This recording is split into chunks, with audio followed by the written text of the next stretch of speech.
into this, it's something that we can continue and do successfully. And at the beginning of this, I determined I wasn't the right person. So I reached out to everybody that I could think of that had money and connection to the success of the farm. Meeting after meeting, trying to convince people to step up and do something, to no avail. I left defeated, deflated, did not have the confidence to step in and do it myself. And then when I saw the referendum that got passed, where the voters approved $1.5 million to fund open space and projects like this, I decided to pick up the phone, reach back out to the town and say, is this property something that you'd be willing to commit those resources to? And the answer was absolutely yes. We get more phone calls on this property than any other property that we've had in the history of the town of Cheshire, according to the folks in charge. And maybe their history is recent history, but there was a huge outcry, can we save Norton's Farm? Once I had that confidence, I went back to the people that I reached out to initially and said, look, there may be funding available from the town of Cheshire through an easement arrangement where we can provide funds to put this, not only prevent the development from going through now, but preventing it from going through ever. In perpetuity, can we keep this as a farm? Can we keep this as agricultural? Can we keep this as open space? And again, even after that, couldn't find anybody that was willing to step up and do it. So I reached out to Dave Esposito. He and his wife, Suzanne, purchased Hickory Orchards. And I said, listen, can we do this together? Do you want to partner? And we decided to go into it together with the understanding that Tim Fitzgerald, their son, would farm the property, which gave me the confidence that I could step into this and do it right.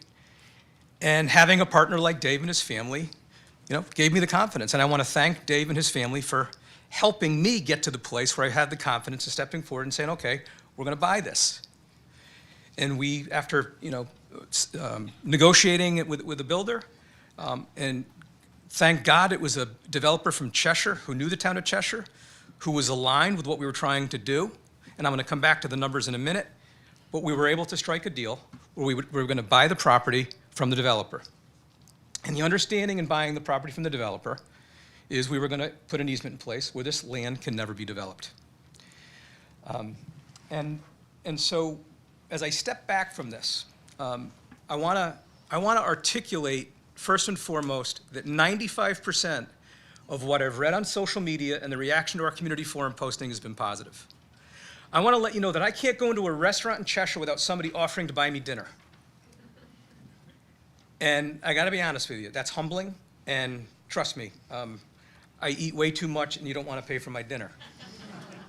But the outcry and the positive reinforcement has been overwhelming to my wife and I and my entire family. But I also want to make sure that I don't do anything but address every single concern or question that people have had. And I'll go down the list of concerns. Why are taxpayers paying for a venue to be built in Cheshire? Okay. Not even close to being true. The developer purchased the land for $3 million about a year and a half ago. And that developer put in significant dollars and resources and time, getting that to the point where it got approved as a subdivision by the zoning board in the town of Cheshire. Engineering cost. By the way, I think there's at least 150 holes in the farm right now that were perk tests for the 25 houses that were being built. Huge expense that the developer went under. And now, by the time we got to the point where we could have conversations, it had evolved where the 25-lot subdivision was approved. So guess what? The value of a 25-lot subdivision is significantly more than raw land that a developer's buying that has plans to develop 25 houses on it. So while the developer paid $3 million for it, we paid $5 million for it, $5,050,000 to be exact. I didn't buy it to develop houses on it. I bought it to save the farm. And I can't put $5 million into a farm and say, I'm going to make sure it never gets built. So that's where the town comes in. That's where the land trust comes in. That's where the state of Connecticut comes in. And we directionally have talked about, and for $2.5 million, we will put an easement in place where this will never, ever be able to be developed. That is the plan. There will be an appraisal that's done showing the value of the land before the easement was in place. There's going to be an appraisal that shows the value of the land after that easement is in place. And I can assure you, the value of that land is going to be significantly less than the $2.5 million that will be invested in the farm after we get the $2.5 million from the town of Cheshire. Now let me add the additional costs that we have. That house needs $500,000 to $600,000 of work to keep it a house without having to knock it over. There's zero farm equipment on that property. $300,000 of investment in farm equipment for that farm to be up and operational. $300,000. The retail store was stripped, getting ready to be demolished. That retail store needs several $100,000 to get it up and running and be in a form that it needs to be presentable to the town of Cheshire. So I'll do the math for you. After we get the easement money back from the town, the state, and the land trust, hopefully, we'll have $2.5 million plus another $1.2 million, which will be $3.7 million invested just to start off as a farm, just to try to continue this as a farm. And I'm gonna read to you a letter in a minute from Tim Perry and his wife Tara, who live there, who have operated that farm for the last 31 years. But I want to talk about, so paying for a venue, that's going to be an additional cost. The town is not paying or buying a venue. Then the other question is, what are the taxpayers getting?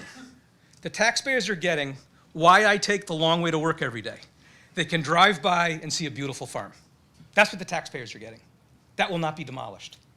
There will not be a wrecking ball knocking all that down and putting in 25 houses. That is what the town wants, I believe, by a large majority.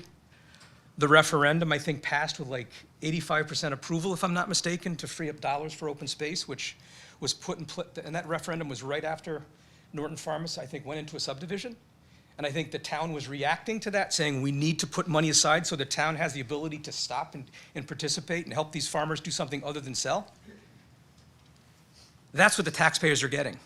The taxpayers aren't getting a 25-house subdivision that the Board of Education estimates is about $32,000 a year in cost at the average household having 2 kids going through the school system. $32,000. The average house there's probably going to be paying about $15,000 in taxes. I'll do the math for you. The difference between $15,000 and $32,000 is $450,000 a year of revenue that's needed to offset that cost by the taxpayers of the town of Cheshire. That's every single year in perpetuity. And guess what? Costs go up. 400 people venue. Okay, so why are we putting in a 400 person venue? And why are we looking to become the AquaTurf? And I'll just, that's how I'll try to phrase what I think some of the questions and concerns have been. The 400 person number came from what the current zone regulation is right now in the town of Cheshire. A farm in the town of Cheshire, like ourselves, can apply for a special permit, as can others, and get an open venue. From May 1st to the end of October, we can have 400 people under a tent playing music until 10 o'clock at night. We can do that. We can do that, and we can shelve this meeting and decide to come in, and that's what we're going to do. How are the neighbors going to feel about that? 400 people under a tent, loud music in their neighborhood. I don't want my name associated with that. That's why we're doing an indoor venue. And I'll talk about the indoor venue in a minute, and I'll show you a picture of what we're going to be putting in if we're so fortunate to have this approved. Our venue our typical wedding, if you will be between 120 and 200 people. The only way we'll get 250 people in the space that we're looking to have is more of a stand-up wedding.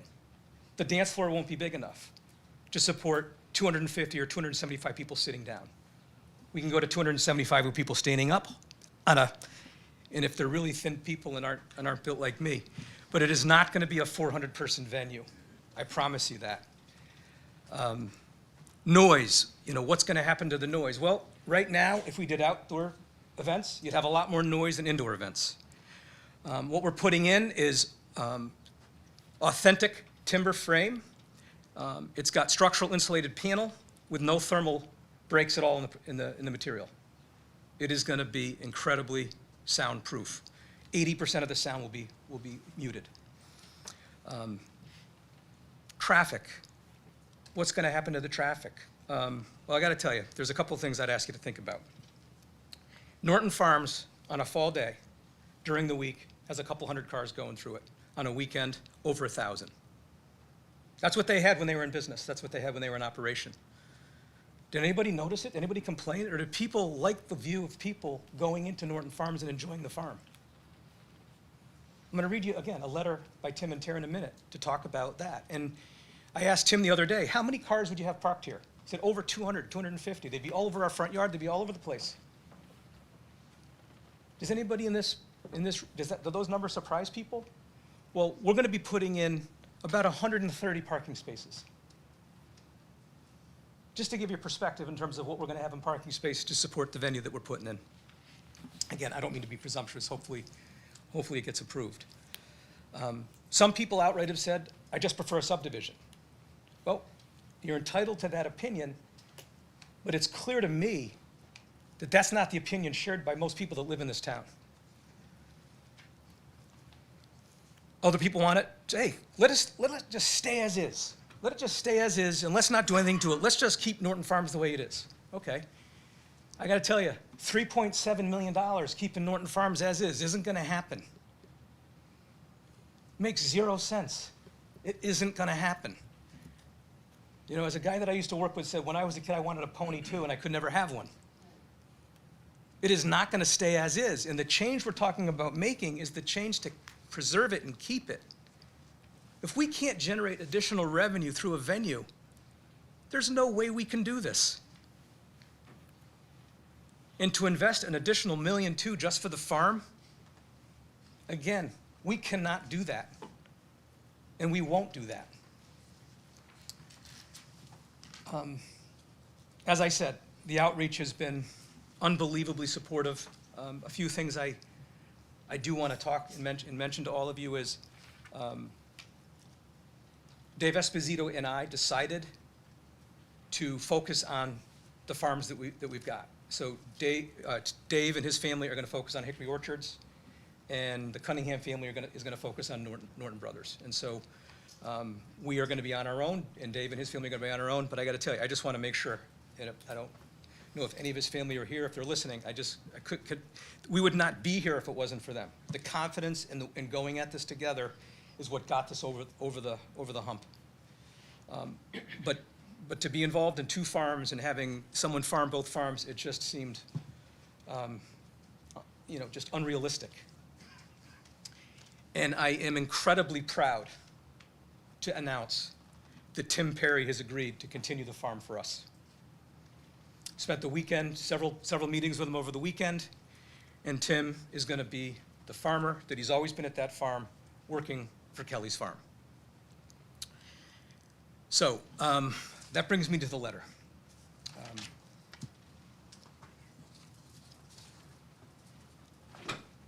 Our names are Tim and Tara Perry, and we are the original Norton family of Norton Brothers Fruit Farm. We are writing in support of the Cunningham family and the future wedding venue to be built on what is now Kelly's Farm, formerly Norton Brothers Fruit Farm. We lived on the farm and worked the farm our entire lives, as our family has for hundreds of years. We lived in the big white farmhouse, and Tim ran, farmed, and operated Norton Brothers Fruit Farm for over 30 years. Our family resided for centuries in 3 houses on the farm. We now continue to live in and own 2 of those 3 houses. We now live in the house on Weiss Road side of the farm, and our mother lives in the second house on Academy Road, right next to the farmhouse. We are the 2 closest neighbors to what is now Kelly's Farm and the future wedding venue. We personally know more than anyone the financial responsibility the farm requires. We also have personally known the Cunningham family for 30 years. We are proud to say that the Cunninghams, who now own the farm, have included us to continue to work the farm and orchard, with Tim working the orchard as he always has through his life. We are incredibly proud and excited to continue on the farm with the Cunninghams. The farm is near impossible to financially continue to run without adding the beautifully planned wedding venue that the Cunninghams have designed. This beautiful wedding venue will not only add much needed revenue to continue the farm and keep houses from being built on it, but will also add more beauty to the farm, to the town, and create even more memories for those who visit. It's important to consider that as the original owners, we held near daily events for decades, and at the farm both during the day and evenings, all in our outdoor venue. These events were most often attended by hundreds of people daily. Thousands of people also visited Norton's daily for more than half of the year. Most of the events I'm sorry, I need to take reading lessons. Most of the events we held included some form of music, speakers, DJs, and large crowds. All of these events were held outdoors with no walls and no sound buffers. We held multiple weddings, anniversaries, parties, family reunions, birthday parties, school field trips, business events, Yale and Quinnipiac events, and all kinds of events daily, all outside, with people celebrating and enjoying music and other activities. Again, all of our events were held outdoors with no building or indoor event to lessen the sound. The proposed future wedding venue would include an indoor event area, drastically muting the sound of the events far more than any events regularly held in the past in the same place. It's also important to know that during our farm, store, and harvest season, which were 7 months of the year, we welcome hundreds of visitors on weekdays and thousands of visitors on weekend days. We welcomed several coach buses, shuttle vans, party buses, limos, and school buses during that time. Our events typically were attended by hundreds of people. Events were also held in the months outside the farm, store, and harvest months. On a busy weekend during harvest season, we welcomed thousands of vehicles throughout the day and evening. If we had a night event, we welcome buses and cars at night. We point this out to show that the proposed wedding venue will actually lessen the event sound that regularly occurred at the same place. It also will not increase traffic and possibly decrease what our neighbors and farm have always known for traffic in the same place. The future wedding venue will also better streamline parking and traffic flow. And I'm going to come back to traffic in a minute, by the way. I forgot to mention something. In the 30 years that we have known the Cunningham family, we've always known them to be incredibly kind, thoughtful to all, and have great pride in this town, just as our family does. That's why we're incredibly proud to work with them and support them and live and raise our families in the 2 closest houses to Kelly's farm and their wedding venue without any interruption to our daily lives and our peaceful yards and homes. We are in full support of the wedding venue and full support of the Cunningham family's new ventures with Kelly's farm because we know they will be a beautiful addition to what used to be our farm and what is all of our towns. Traffic, and if you could put up the pictures of the venue, because I want to show you what we're talking about. Traffic. The peak time for traffic is between 7 and 9 o'clock in the morning and 4 and 6 o'clock at night during the week. I gotta tell you, a 25-lot subdivision with, call it 50 cars, is going to add a lot more traffic. I don't know how many Amazon deliveries are going to be or how many Uber Eats deliveries are going to be, but I got to tell you, we're not ordering Uber Eats from the farm. And I would suggest that this is going to present much less traffic at peak times than a subdivision. And I would also tell you that the events we're having are not concerts. It's not like people are going to be coming and leaving at the same time. People are going to come. When's the last time you left a wedding with everybody that was at the wedding? Unless there was a fire. That doesn't happen. And so I just ask you to put your hat on, right? Put your hat on and think, your Kelly Farms hat with the new logo that we'll share tomorrow. Oh no, we shared it last week. Just think about what we want as a town. Why would you not want to keep this? Why would you not want to put a nice, beautiful barn venue where it's drawn on that map right there, right adjacent to where the buildings are right now, and preserve 35 acres of beautiful fruit trees? Why would you not want to do that? I don't understand why you would not want to do that. It is not going to be the AquaTurf, I promise you. It's not going to have 400 people, I promise you. It's going to be beautiful. And I'll show you the picture of a few pictures of what this is going to look like. And I think the next one shows you the amount of land behind it. Who's controlling this? Want to go to the next picture? That's not it. There's 4 pictures. It should be right behind that picture. Oh, it should be? Okay. There's another It picture. should be 4 total. Yeah, 4. 4 pictures on top? Okay, gotcha. Okay, is there?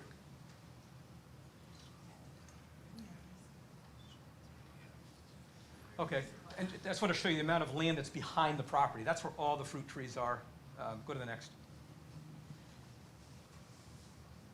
That's what it's going to look like. I'll show you the inside of it.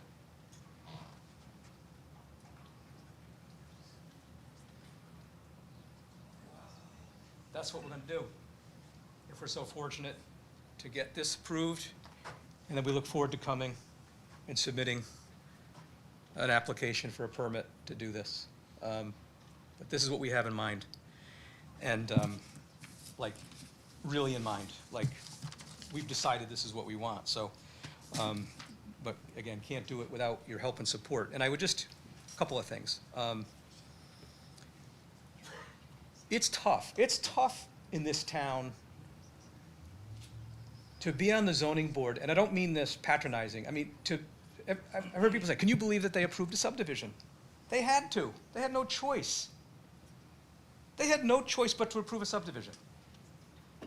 The Perry family at the time had no choice but to sell it to a developer because it was the only way at the time they were going to get the money that they deserved for the farm that they've been working on for hundreds of years.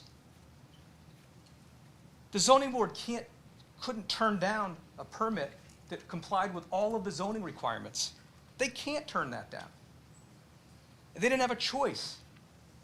And I'll prove that I'm not being patronizing. Now you have a choice. I look forward to your support. Thank you.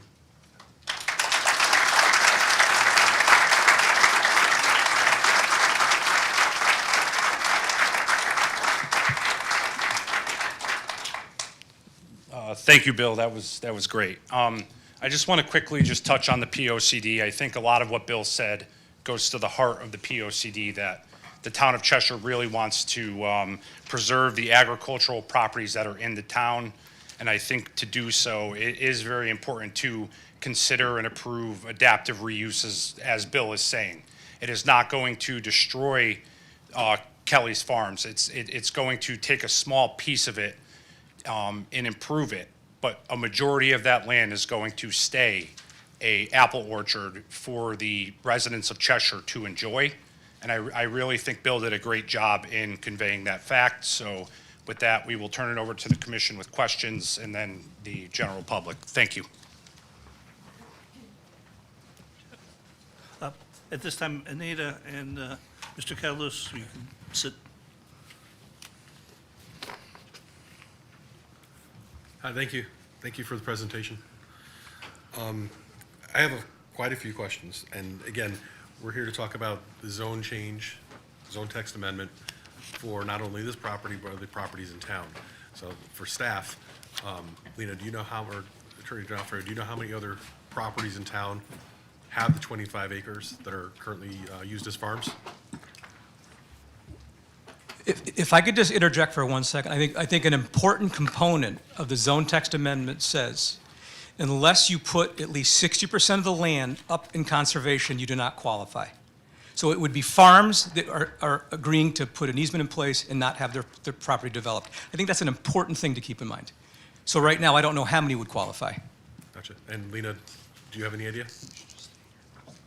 Not right. Okay. Just off the top of my head, I think of one, I think Cheshire Hollow Farm. That's on State Highway. Thank you. Yeah. Mr. Martelli. State highway, 25 or more acres. Gotcha. Sorry, just going through my papers. I know at the last meeting, we talked a little bit about, or somebody tried to talk a little bit about the funding, and I know that's not in our purview for the $1.5 million that would come from the town. But, you know, this is new for us. So normally you have open space, and it's town-owned open space, or private property, homeowner association that has open space. Since this is taxpayer funded, and again, this is a question for Attorney D'Onofrio, if it's not appropriate, please let me know. But with that being funded partially by the public from our tax dollars, do we need to have any kind of parking regulations or access regulations? Will the open space be open to the public, or is this truly just the money's gonna transfer so that it stays as open space? The obligation of the Planning and Zoning Commission is to enforce and implement your regulations. So in terms of what the ultimate structure is of any conservation easement, that's not something that's within the purview of planning and zoning. Okay, so at no point would we, after that all goes through, would we have to come up with a regulation depending on what the makeup of that agreement is? Well, if you grant the text amendment, then you'll have an opportunity to consider the project as a whole, as Mr. Cunningham indicated in his presentation, with a later application. So that would be the appropriate time for you to Can I ask a question? express those concerns. But the town money that's get kicked in is that's only money that's gonna take away the development rights. The town's not gonna own this property, The town will not own fee simple. so there'll be nothing for open space. I mean, it'll be It's a conservation Kelly, easement. Kelly Farm. The money that the town is kicking in is just to, am I correct in saying that? Just to take the development rights away of the property? It's a conservation easement. Gotcha. And I had a bunch of questions, but honestly, your presentation was really thorough, and you probably answered about 90% of them. But when you were talking about, one of the requirements is the distance from neighboring properties. I think it was, 300 feet from, It's 200 feet. 200 feet from And occupied it's residence? Phyllis Perry's house, it's going to be, I mean, we'll be putting a site plan together, and obviously, it'll have to Gotcha. comply with all of those. yeah, that was my question, because I didn't realize they were going to still be living there, so. Yep. Okay. And, I just want Well, to say. Phyllis owns that house. Yeah. Yeah. Okay, and I wasn't sure if they were keeping it or not. And, I just want to say, based on the drawing, or not the drawing, I guess the picture, I went to a wedding in Morris, and it was very similar. They had an outdoor facility, and that was just for wedding ceremonies, so it wasn't loud music or anything like that. And then we went inside for the reception, and I gotta say, I took a walk on the grounds, and you, like you're saying, you really couldn't hear much music at all. It was very muted. So, some of my questions were around the sound for the area. Are the neighbors going to hear it? Are the doors going to be open? Like I said, you addressed those, I think you addressed those concerns. And it sounds like you're very serious about that. Absolutely. Those are my questions, sorry. I had a couple. Just quickly, why 60% for taking the development rights? I didn't want to be presumptuous that someone else had it. Our easement is going to be well in excess of 60%, like call it 100%. So, but we put 60 in knowing that it isn't just us. That's my concern, is it's not just your farm that we're looking at. Yep. And I actually brought it up to Mr. Glidden. I said, this could be a way to prevent from these venues popping up at all other farms around town. But the 60%, I'm just curious why the number came out as 60% instead of higher. Yeah, so the 60% was like Bill mentioned, it was a good number. We felt it was a fair number because we're here on behalf of Bill and his property, but we don't want to box out everybody. So we felt, given the size of most farms, that it was a fair number to use for the text amendment and to be adopted for the regulations. Okay, and you mentioned state. Is the state rights being taken away also? I'm sorry, I couldn't. You meant, when Bill was speaking, Mr. Cunningham was speaking, he mentioned the state rights. Are you taking the state's agriculture rights out of this property also? Or development rights out of this property? Does the state have development rights on this property? I mean, my reference to the state was coming up with the $2.5 million for the easement. We've approached the state to consider being part of it. That's what I was referencing on the state. I'm just going to say you have to be careful, because if the state buys the development rights, I'm not sure you'd be able to put the wedding venue up. We're not selling the development rights to anybody. Okay, so the state, We are that's something else not, you're we are getting money not from selling, with the state? they would have to be okay with whatever the easement language is that we're entering with the town of Cheshire. And for the record, most of the time, the state of Connecticut does allow wedding venues on land that's conserved as the way we're doing it here, yes. Okay, I know I can't even build a greenhouse on land that have taken the development rights away from, which is still a farm. I can't believe that they would allow a wedding facility, but maybe you did your homework about that. I just wanted you to be careful. If you did go that Yeah. route, you wouldn't be able to do that. We would It not it box takes that. away a percentage that you can build on.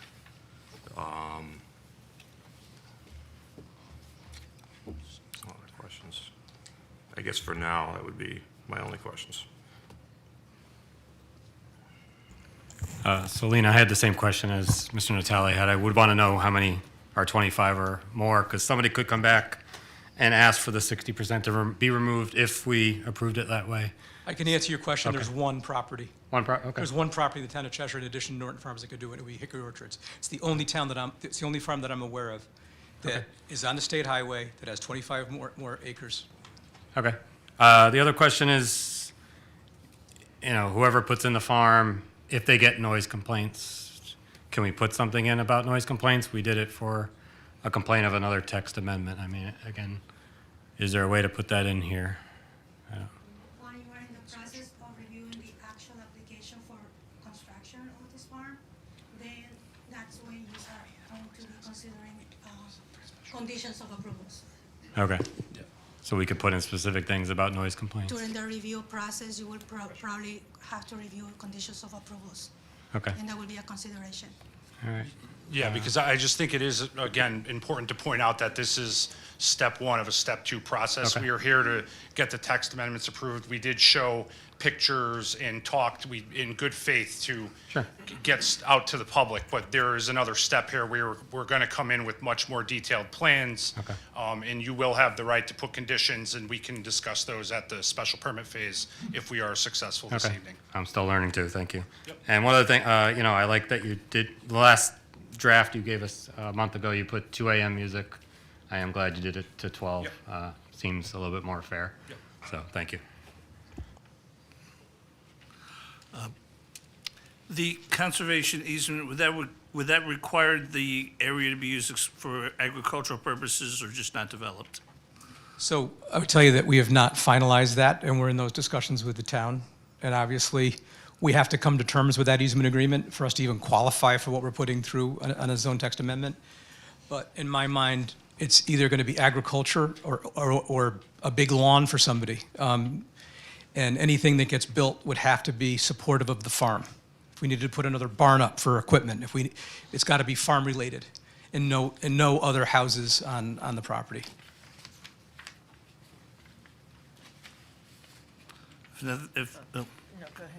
If nobody, actually, go ahead, please, because I'm going to open to the public.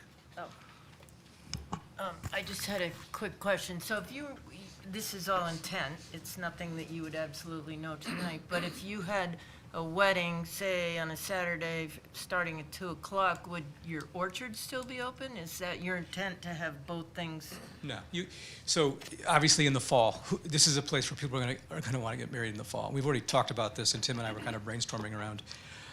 Our feeling is the retail store would be open till 2, and we probably wouldn't allow any weddings to start before 4 or 4:30 on a Saturday. Okay. Great question.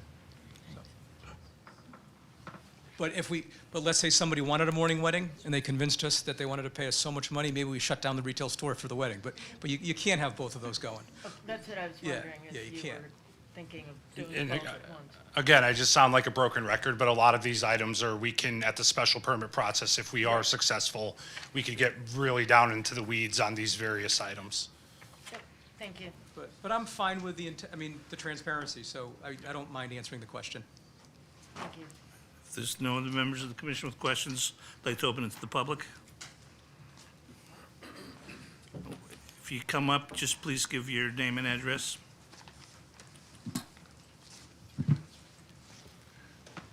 We'll see. Good evening. My name is Peter Grant. I live at 30 Judson Court, right across the street from the fruit farm. I appreciate Mr. Cunningham describing what his vision is. My comments are directly related to the application as submitted to the committee. Perhaps there's a big gap between your vision and what it is that I'm reading literally in the application, and I think we need to be careful about the words that are in the application.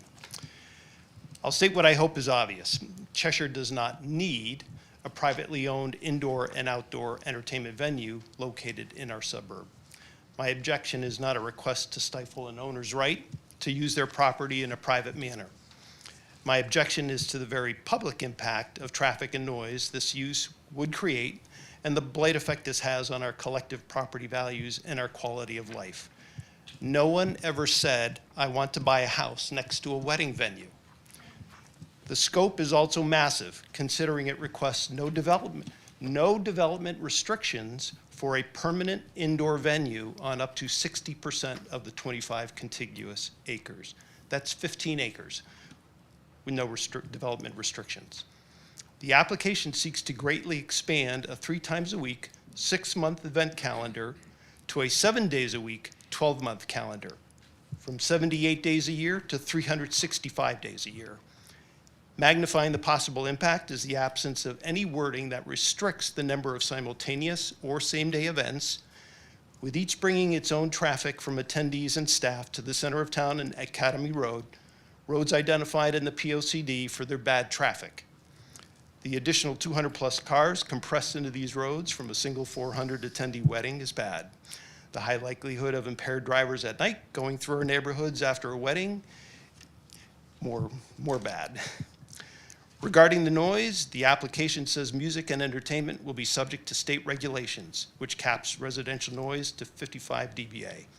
Cheshire's Planning and Zoning Code of Ordinances says, with the exception of farm implements and farm animals, no noise which is objectionable due to volume, intermittence, beat frequency, or shrillness shall be transmitted outside the property where it originates.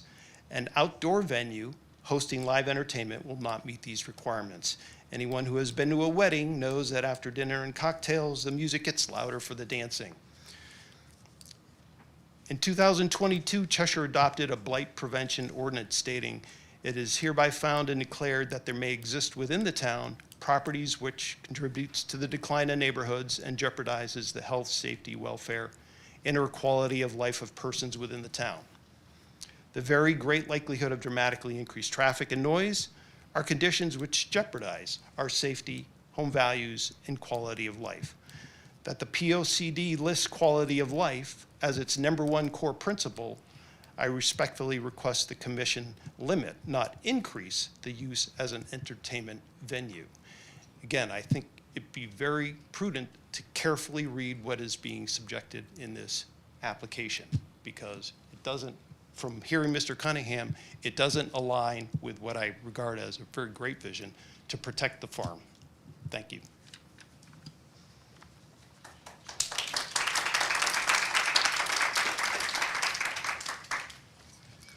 Good evening. My name is Larissa Lenahan. I reside at 30 Judson Court. I'd like to thank Bill for his presentation. I like his vision, and I like a lot of what I heard. And I truly do trust the Cunninghams, who I have known for a long time, in actually doing what they say they're going to do.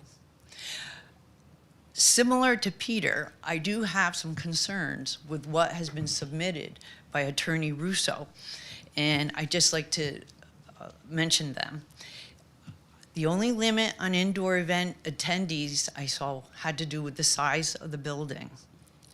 The requirement for a list of scheduled events has been eliminated. The allowed outdoor event calendar, and I heard Bill has a good vision of an insulated indoor event venue, which sounds wonderful. But the allowed outdoor event calendar in the application was increased from 6 months to 8 months. In addition, and something which I think is most significant, the current maximum number of weekly events is 3. And in that application, that limit has been eliminated entirely. I feel changes to the regulations, if changes are made, we certainly don't want to loosen them. There's a lot of reasons, and without dragging everyone through all of them, I just would like to name a few things. We will no doubt be having alcohol at most events. Most weddings do. A lot of parties do. We all do for most of our events. The location is already identified as a traffic hotspot. So we do need to be careful without any additional traffic. It is a documented traffic hotspot in town right now. I would question when a wedding breaks out, a lot of people will leave at the same time, and a lot of people arrive at the same time. I understand what Bill was saying in regards to going to work during the morning hours and coming home in the evening hours. But I do think we need to think about that concentrated traffic from, say, a wedding event. In addition, it is a very residential area. There are neighborhoods on all 4 sides with an elementary school bus stop across the street. Lastly, the future new owners, if, say, for example, the Cunninghams have grandchildren and they decide that they might want to sell their property because, hey, this wedding gig thing's been great, but we want to move on, and they choose to sell the property, our new owners may not have the same high community interest and the same sense of social responsibility that Bill and Sandy have displayed. And I think one of our big concerns is, what if that happens? So say, for example, someone from New York City decides to purchase a property, they want a Connecticut venue added to their list of venues. If we incorporate Attorney Russo's proposed changes, what I could see them finding possible would be unlimited indoor events allowed year-round. Unlimited outdoor events allowed for 8 months. You could have simultaneous indoor and outdoor events. You could have multiple indoor and outdoor events. Each outdoor event could have 400 max people. The indoor event would be limited in size of building only. The events could start at 10 a.m. and they could run right through 10 p.m. Indoor, I believe, is later, midnight, I think was mentioned. Admittedly, what I just described is not the happy path, but it does illustrate what could possibly happen if the planning and zoning regulations are not tight and close and carefully written for this property. I respectfully ask the Planning and Zoning Board to please keep our wonderful Cheshire way of life, which is emphasized in the POCD, when considering the appropriate regulations for this location. Thank you.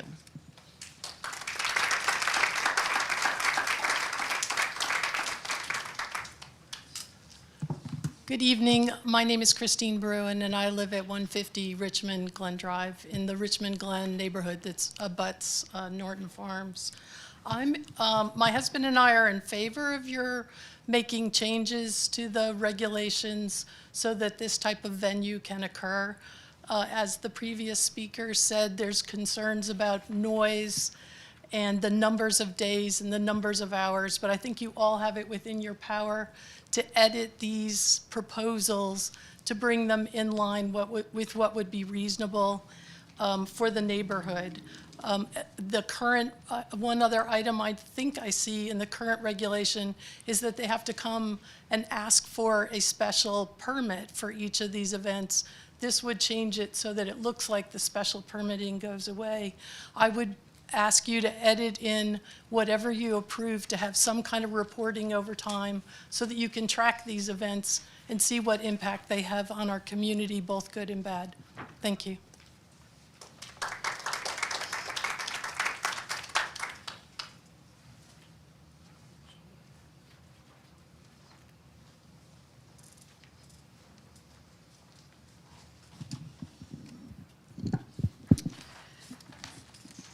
Thank you. My name is Valerie Joyce. I live at 376 Academy Road in Cheshire, Connecticut. And I thank you for the opportunity to add my voice to this important hearing. I've been a resident of Cheshire for nearly 50 years, and I am an adjacent neighbor to the Norton property located on Academy Road since 2006, which is over 20 years now. Living within such close proximity to the Norton property, I feel my opinions are quite valid. Please know that I am open to listening to all inputs, and I'm doing this early so that I can then deliver what I feel and then listen to the inputs with respect to everybody's feelings, intentions, and dispositions. This is not meant to deliver a for or against proposal, but to present information for clarity. There's no doubt that the residents of Cheshire, along with me and my family, have enjoyed the Norton Brothers Fruit Farm for decades, and like many of our lifestyles, changes do occur. The transition from what began as a proposed subdivision to a potential for a year-round, properly permitted activity venue is now before us, and is subject to a petition for a zone text amendment relating to large outdoor events and activities. And I'm hoping that that's the proper premise. Backstory from my perspective as a resident here. This may apply to many of you as well. My 3 adult children, as adults, were not able to utilize any facility in Cheshire at the times that they were planning their weddings, receptions, graduations, and so forth. And there was no suitable housing for incoming families and guests, for that matter, as well. There were no accommodating options at those times. Not much has changed. The Waverly, we're all familiar with, was a sometimes open and sometimes closed facility over a period of years, and it was the only viable option for many years, but not within my family's time frame. I would have appreciated the option to support Cheshire at those times. The 3 locations at that time for us were Manchester, Connecticut, Farmington, Connecticut, and Weathersfield. They received our funds for the services that they provided for my family. Since then and up to now, there has not been a gathering location suitable that complements the needs of the families living in Cheshire, nor has it given out-of-area residents an opportunity to support a facility in Cheshire for large and important gatherings. The decision to consider a potential zone text change includes any number of very significant concerns, typically noise, traffic, increase, and so forth. Talk to me about traffic. I live on Academy Road. I live across the street from Carriage. Talk to me about the stop signs on Weiss Road that have been replaced about 20 times since I've lived there, and the accidents that have happened, and so forth. So I'm very familiar with the kinds of concerns that most of the people here would have. I am not putting that as an aside or as a plus. It's just a fact, and this is the important part of my presentation tonight. I want to be factual. It should also include positive potentials. We need to create a balance that would enhance the lifestyles in the Cheshire community that Cheshire residents may look forward to for a variety of reasons. All of the I's need to be dotted and the T's need to be crossed. That's your job, along with the support of the applicant. And they need to be processed through the system that we have in place right now, all through this process, so that all the decisions are minimized and or eliminating the public's concerns. That's the responsibility that attaches itself to this particular proposal. To give consideration to this petition or to not consider it at all, the decision-making parties, the public and the applicants, would benefit, if this has not already been done, for a review, a visit, or an engagement in factual dialogue regarding the many other venues that are in place within the state. These are nearby, one in Wolcott and one a little bit further away up in Litchfield County in Morris. These were large farm parcels that were converted. And I think that the benchmark of how that happened and what bumps in the road they met might be influential in this overall decision among all of us. The facilities would be a good benchmark for what benefits would or could apply to us. I will add, and I assume that the intended new owners are familiar with many of these locations and venues and understand what the current proposed commitment entails as they proceed with this request. Change is growth, and proper changes should, quote, always, close quote, be considered as growth with a positive purpose. But most of us that have lived long enough and have had to adapt to unexpected or different changes, we know it is never initially easy to accept change, and often the changes are initially unwanted. And we often reflect later, and I will say this personally, on how those changes have enhanced our lives more than we ever initially thought they would. I would expect the same attention to these existing facilities would be what needs to be taken into consideration on any number of levels. In reviewing the agenda, it was obvious that the intent to be safe and proper, utilizing the services of our fire department, our police department. We have funerals where we hire police to direct traffic. If we have a venue that requires that, I'm sure that that can be employed. With the uncertain future of Cheshire's historic farms going forward, any decision, in my opinion, should be a decision that best fits the changing future for all of our farms. That decision would be a long-lived and respectful continuation that would be welcomed by the Cheshire residents and many other non-Cheshire residents too, as it would add employment opportunities as well. We are often bombarded today in a variety of ways with any number of negative suggestions in many of our lives, and we may need to sort them out and position the changes in a positive mode. Thank you for your time.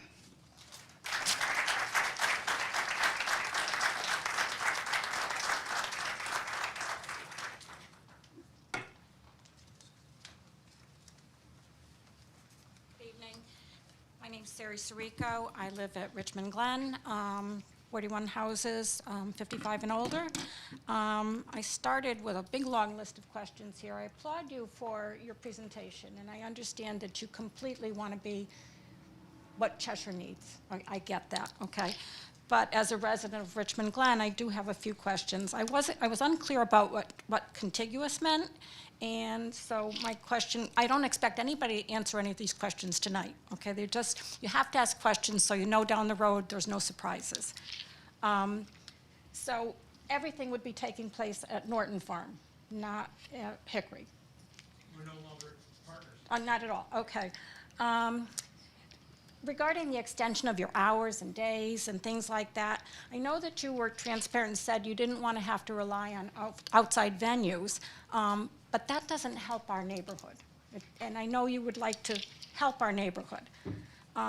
Trite question here, will outdoor and indoor events offer other amenities such as fire pits, mobile cigar bars, ice cream carts, that kind of thing? Because weddings have those things. There's houses on the premises, and you said that the Perry family, they're going to continue living there.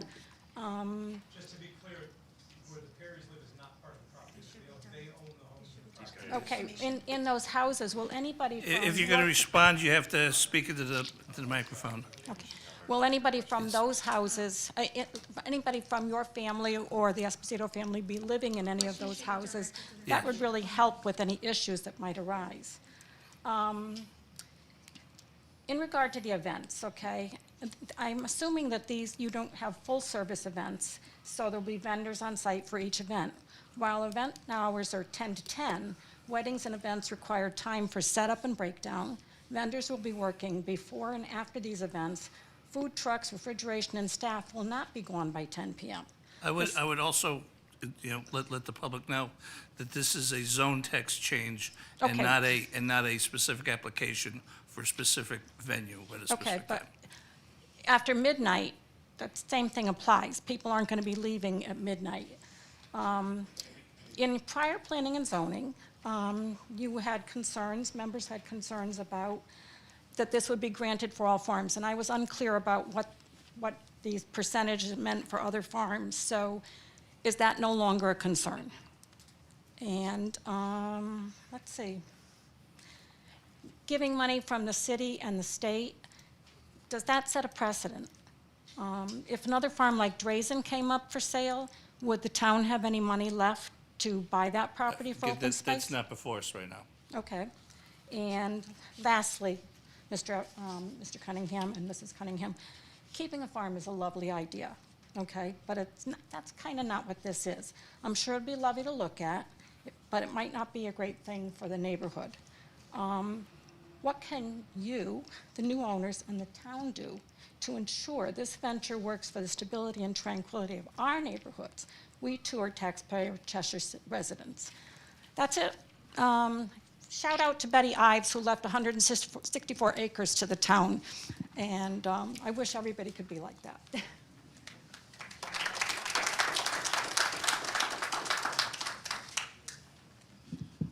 My name is Mike Ceccarulli. I'm an attorney. I reside at 75 Scenic Court. Sorry, I'm a land use lawyer. I'm president of the Cheshire Land Trust.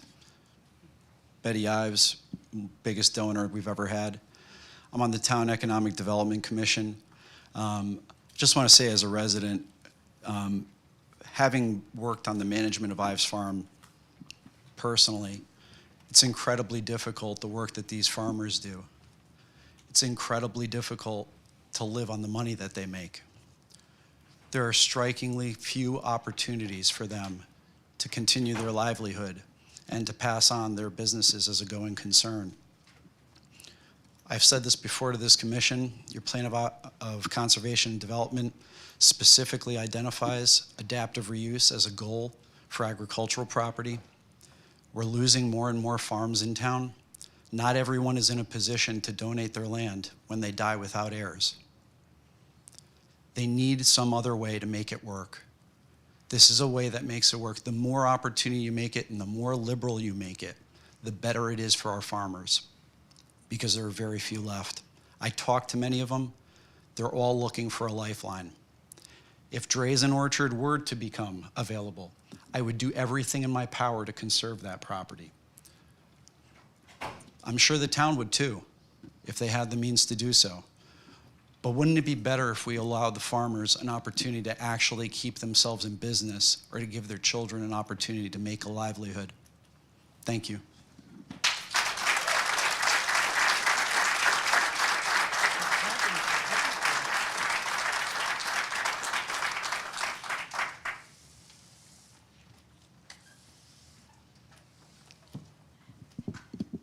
My name is Barbara McWhirter. I live at 223 Wood Pond Road in Cheshire.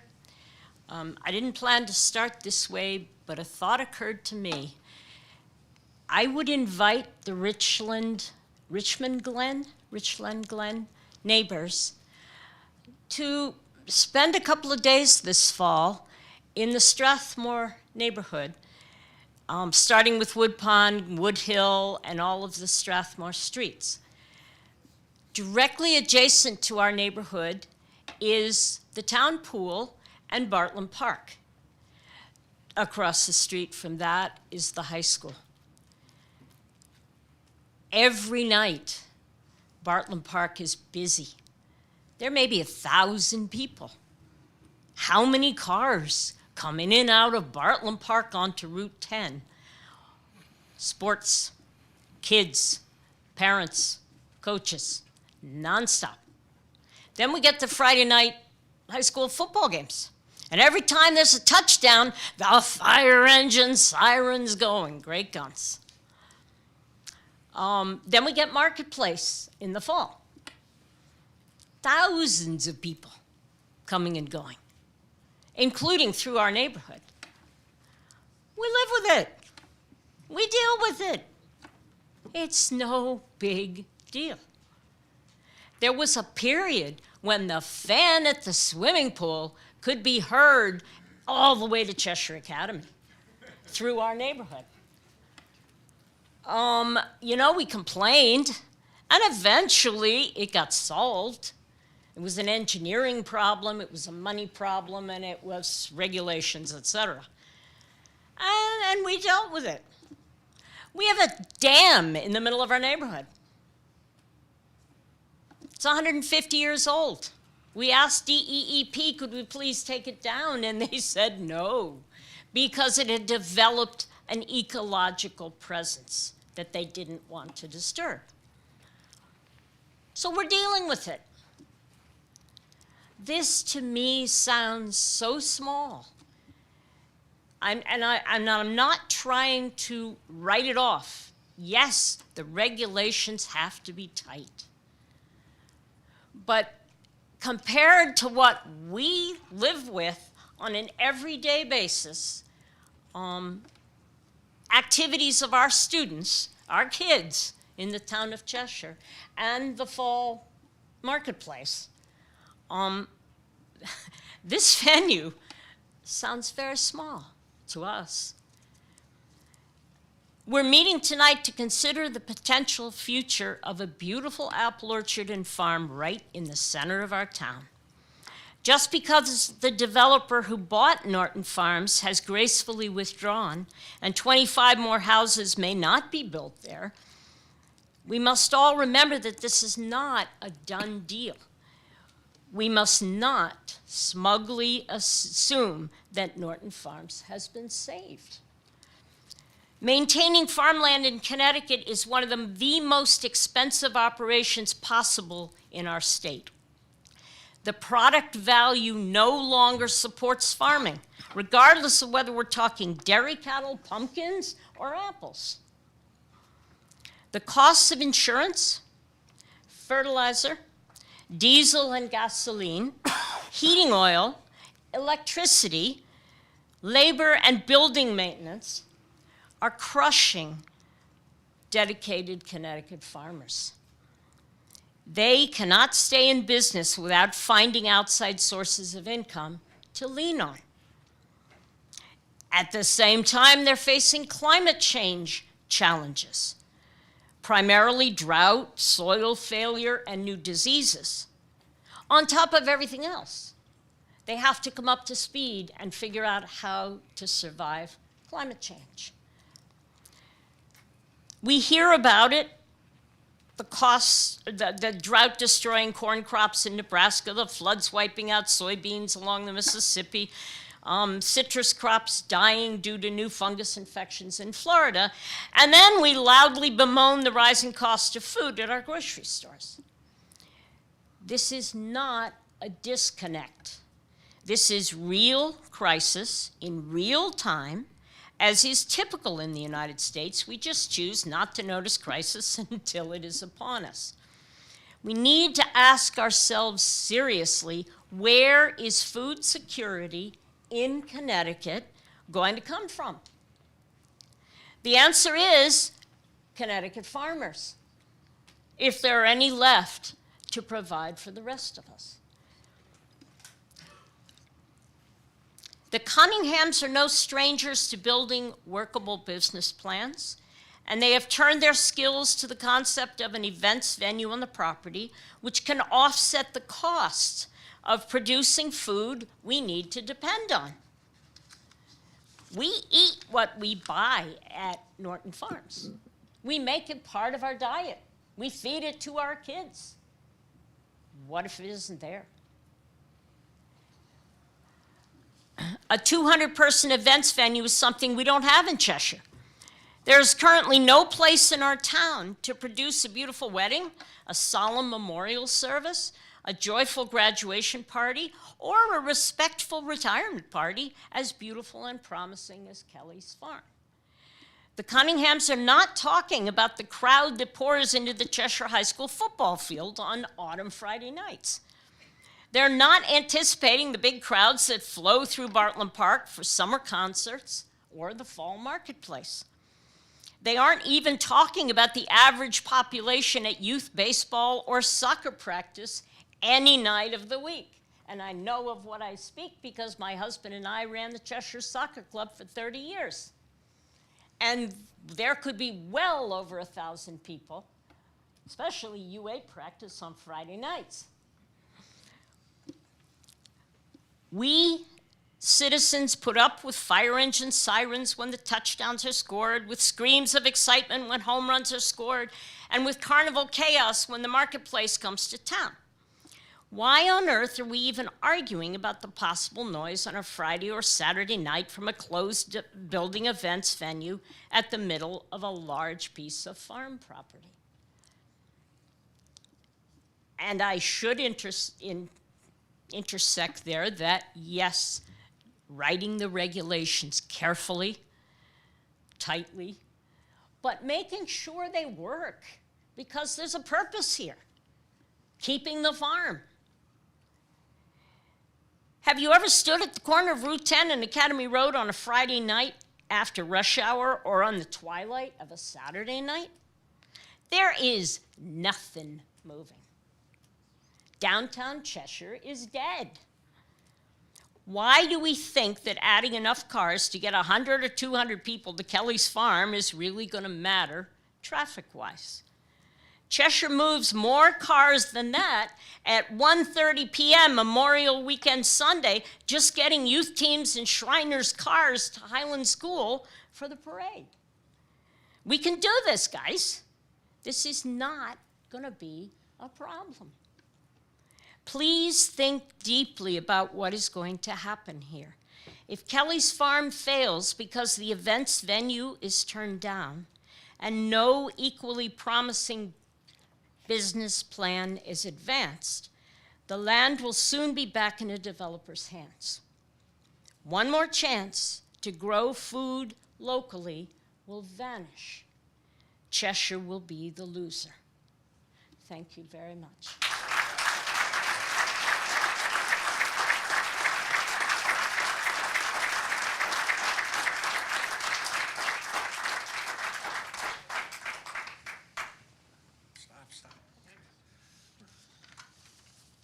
We're doing all the less than ambulatory right now. So, yeah, hi everyone.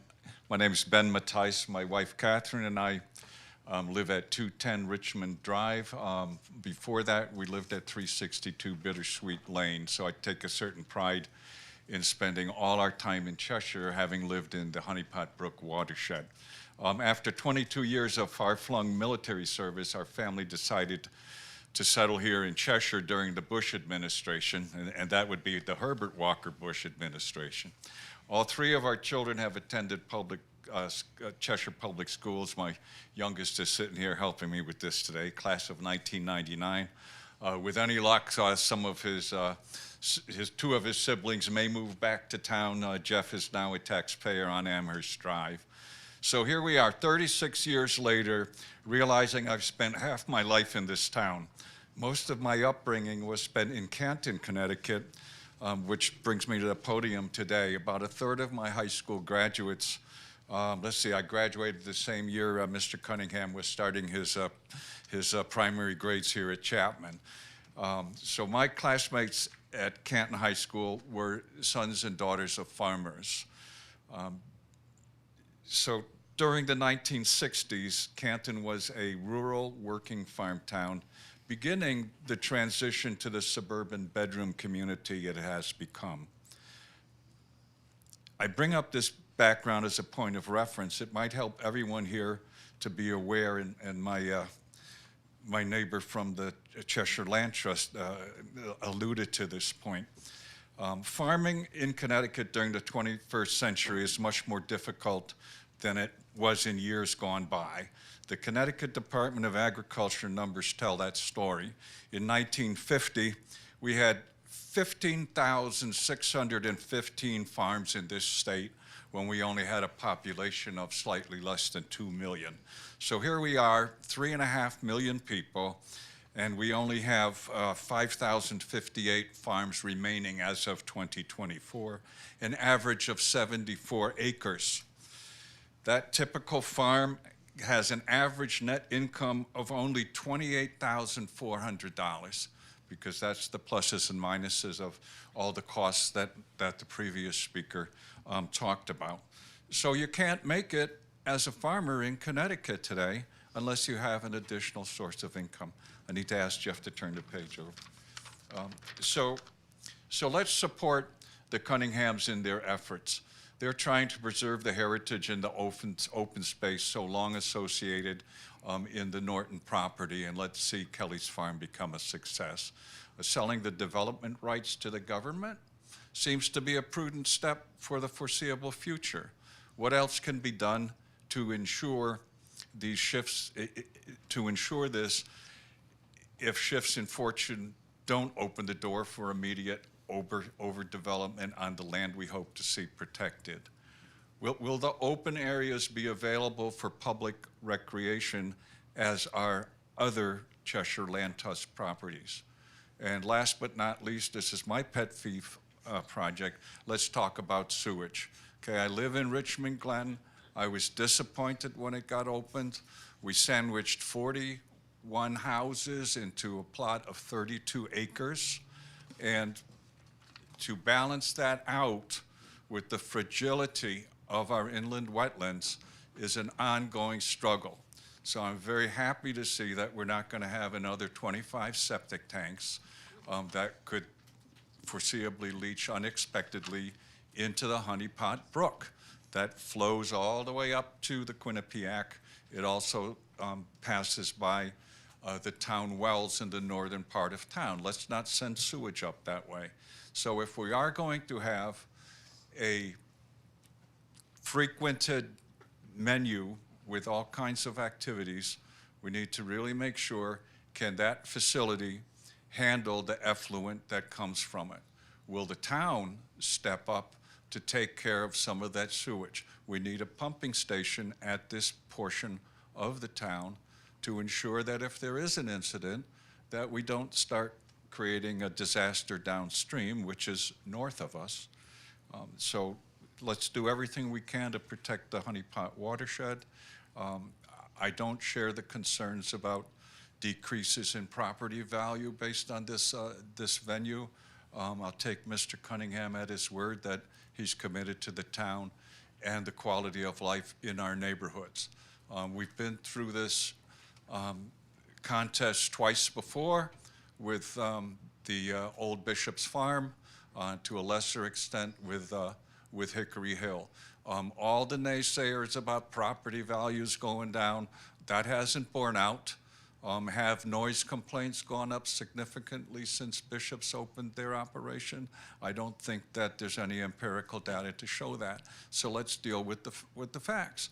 A farm in Connecticut is going to have a difficult time making it on apples and corn alone. They need other income flow. Whatever we can do to assist our neighbors in doing that, I would urge you to follow us along with that. Thank you very much.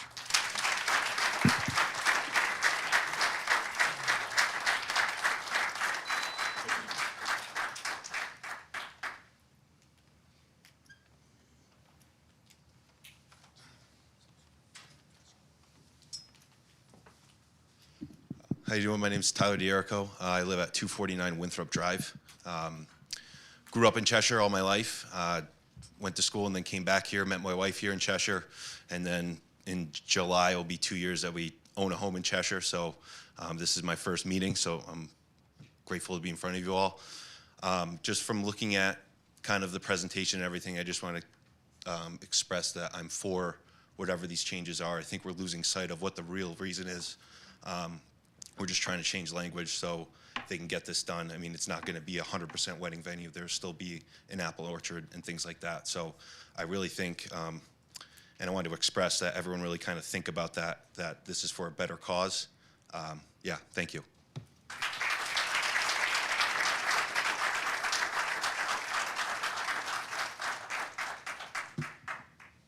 My name's Jim Bolger. I live at 61 Warren Street in Cheshire, lifelong Cheshire resident. I'm going to do this a little bit in bullet form. I wasn't planning on speaking tonight, but I am going to.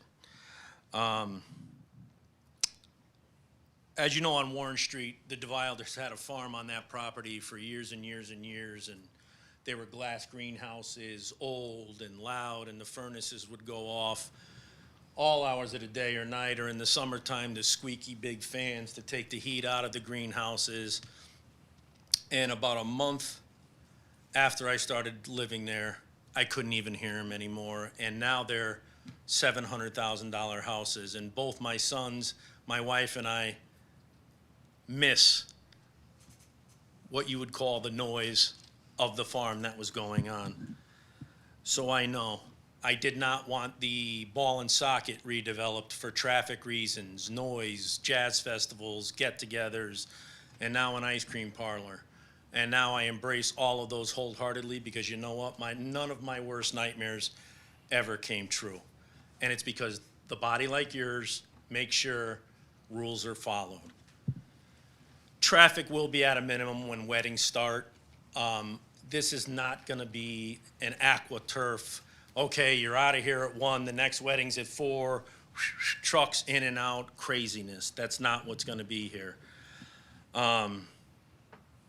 I don't think I would plan a wedding on a apple orchard in December or January. That's just me. It kind of loses some of its panache in those months. So again, I don't think it's going to be a 12-month, 365-day. I'm not trying to be argumentative with you, but I don't think it's going to be a 7-day-a-week, 365-day venue. I don't know how many of you people used Norton Farms when it was there. We all talk about progress. We all talk about wanting to save the farm. How many of you drove past Norton Farms to go to Stop and Shop to save $1.25 on a bag of apples? I'm guilty. I've done it. We all have. But that's why these things do not exist. As a taxpayer, we're having a hard time getting our budgets passed now. Why? Because of schools, bodies in schools, amount of schools, seats in schools. Another 25 McMansions on Weiss Road and the property is not going to help this situation. As Mr. Cunningham said, it's a net loss of about $15,000 per house per year for the town, and that's not even including, busing. Okay? Viron Rondo. They have 350 people on that patio virtually every single night, Saturday and Sunday with music. We hear the complaints about the music. This is an indoor facility, sound deadening panels, 300 trees between you and Richmond Glen, not so many to Judson Court. So I don't think that should be a huge issue, and if it is, then obviously we need to put some verbiage in the bylaws of what they're allowed and what they're not allowed to do as far as start and stop times. I heard somebody say something about alcohol being served. I'm sure Byron Rondo serves a few drinks during their day, and I almost guarantee that. I'm sure everybody on Judson Court has had a party where people have had drinks. It's an individual responsibility issue. It's not a planning and zoning issue to worry about alcohol being served at a venue. It's a safety issue.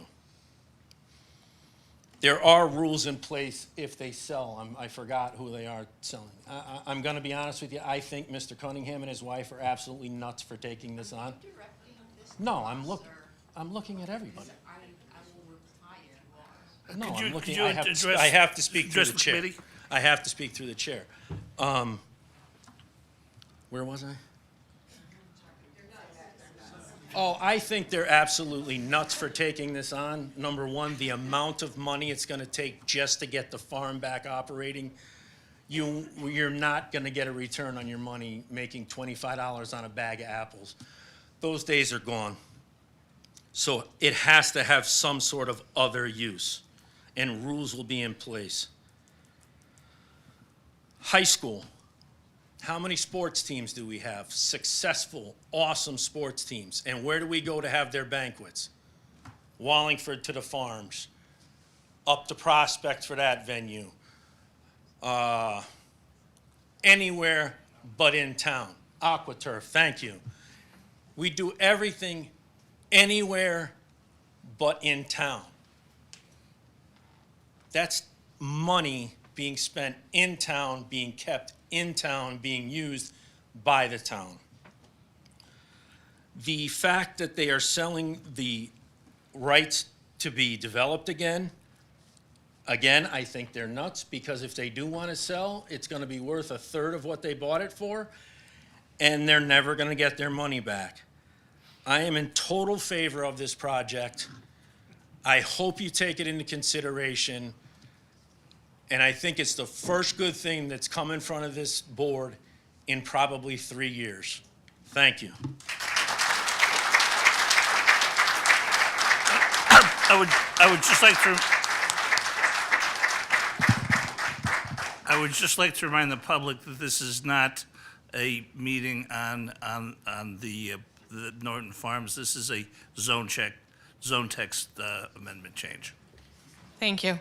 My name is Elizabeth Drysdale, and I live at 417 Willow Well Court, and I think the zone change is outstanding. I support it 100%. It's a great, happy medium between the cost to run a farm and keep open space. I think it's a win for the town.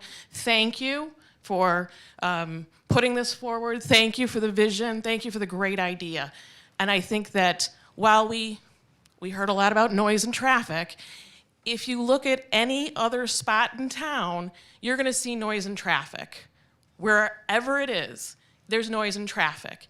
I don't believe that, given the volume of customers and the day-to-day operations when it was a farm previously, there's going to be any increase. It's going to be the same. It's going to be a wash. So I just don't see that as being an issue. I thank you for your time, and 100%.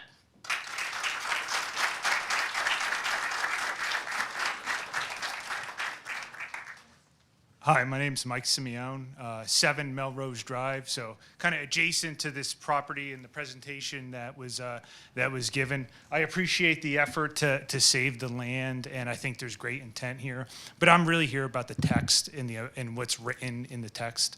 I feel that there's no restriction on the size that can be built within the land. I know from what I've read in the text, it goes by the building code. And so I'm thinking about the bigger picture of down the road where the family wants to sell this land or other land is acquired in adjacent properties, a farm is created and someone from out of town wants to come in and build a large facility. So I'm against the text the way it's written. Thank you.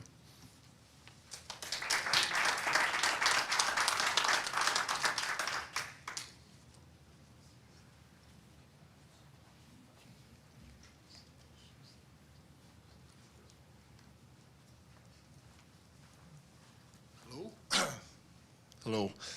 Michael Mocano. I live at 332 Academy, which is about 2 houses from the property. And I want to leave you with one picture in your mind. It takes about 10 to 15 minutes to get out the driveway right now, okay? And if you put 400-person venue there, I'm guessing that's going to get worse, right? The other thing, yes, it's great, you know, people getting together and all that. From my perspective, it adds a lot of problems. For example, every other day I have to go and pick up the garbage that people throw out on the road, okay? I can only imagine, right, that this is going to be a regular thing, okay? Where I have to fill, you know, half my garbage bag is, trash thing is going to be bottles and things like that that people throw up, okay? Lights, right? How are these lights, the light pollution that's going to happen with the parking lots? I was looking at your thing over there, it says 216 capacity, so a venue like that is going to be twice the size. I know that looks nice, quaint, rustic, but let's face it, I mean, this is like a regular strength, you know, entertainment facility. And living two houses away, 2 properties away, is going to impact, you know, in so many ways. Also, wetlands, right? Everywhere over there, Melrose Lane and also Academy, you know, drain into wetlands. How is this going to affect all that? I hope the Landing Commission thinks about all these factors. Don't just think about the positive, and you can share, you know, weddings and whatnot at other places as well. But the reason I was attracted here, my family was the character, right? Residential and farming aspect. And maybe not this step in development changes it, but like some of the other folks were saying, someone from New York City, you know, sees the weak land zoning with the, you know, brings in the lawyers and is going to change the character even more. And don't underestimate the noise and, like I said, all the garbage that gets thrown out is going to change the character. So, you know, it's an opportunity to think, you know, about the worst aspects of this, not just the best. Thanks.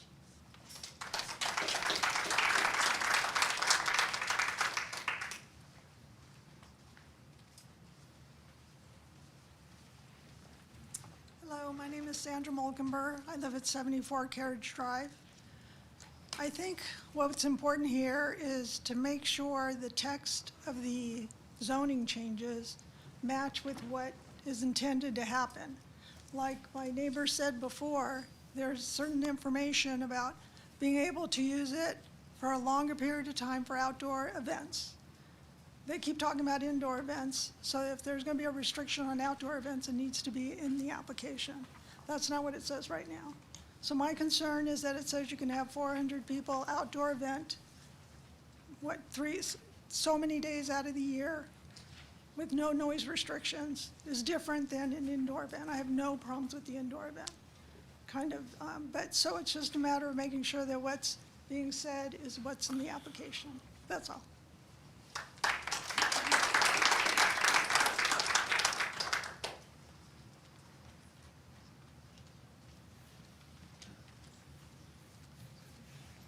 Hi, my name is Maureen Murphy. I live at 11 Burning Tree Place, and I just want to applaud the Cunninghams for their hard work. I agree with all of the people that think the zoning should be approved, and I also want to speak to the integrity of the Cunningham family. They do what they say they're going to do. So that's my 2 cents.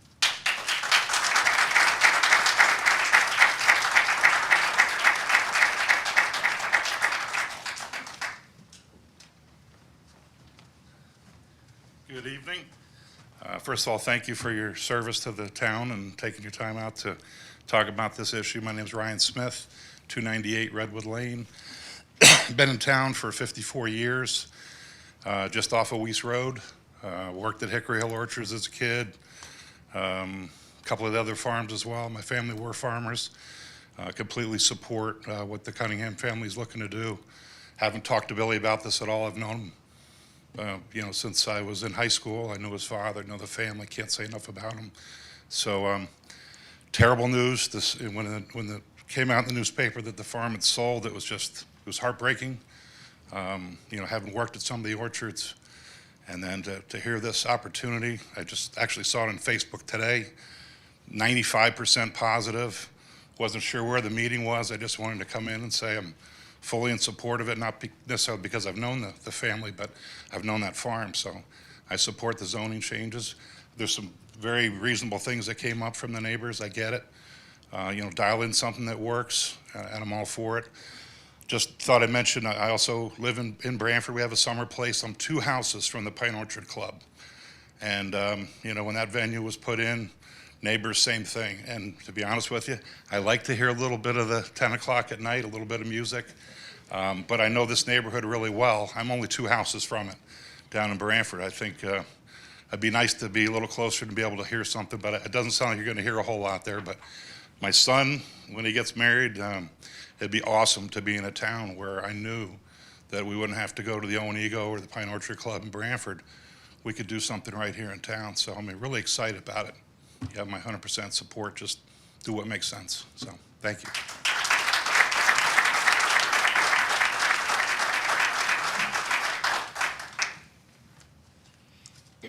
Hi, my name is Jody Monlos, and I live at 141 Braemar Drive.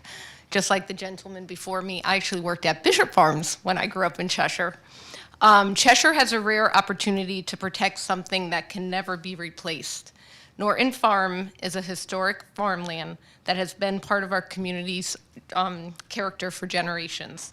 A thoughtfully designed venue, like Mr. Cunningham presented, I think can really be an asset to our town, supporting local families, preserving open space, and creating a gathering place for celebrations and maintaining the rural charm that has always made Cheshire. When my parents bought in Cheshire back in the 1970s, they bought because it was a farming town. That's what makes up Cheshire. That's what made up Cheshire, is all the farms.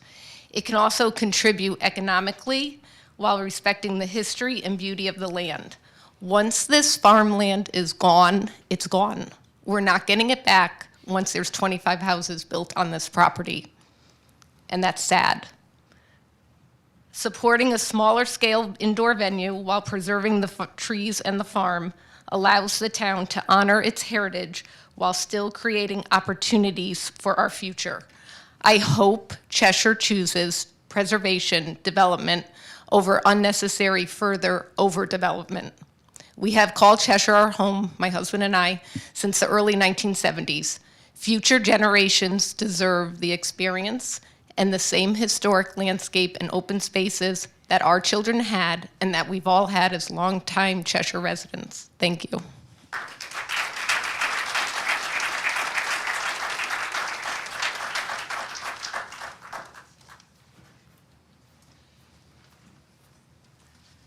Hi, my name is Susan Dillman. I live at 875 Wolfhill Road in Cheshire. I've been a Cheshire resident for 40 years, more than 40 years actually. And like so many people in town, I was absolutely thrilled when I heard that Norton was being purchased. Thank you very much, and that it wasn't going to be a development. I am very grateful to the people involved for making this happen. Yes, I agree there are concerns about noise and traffic, but I'm also confident that this commission and the town is going to take the steps necessary to resolve those in a way that works for everyone. So I just wanted to say thank you very much, because this is something that was very important to a lot of Cheshire residents, and you're making a big difference. Thank you.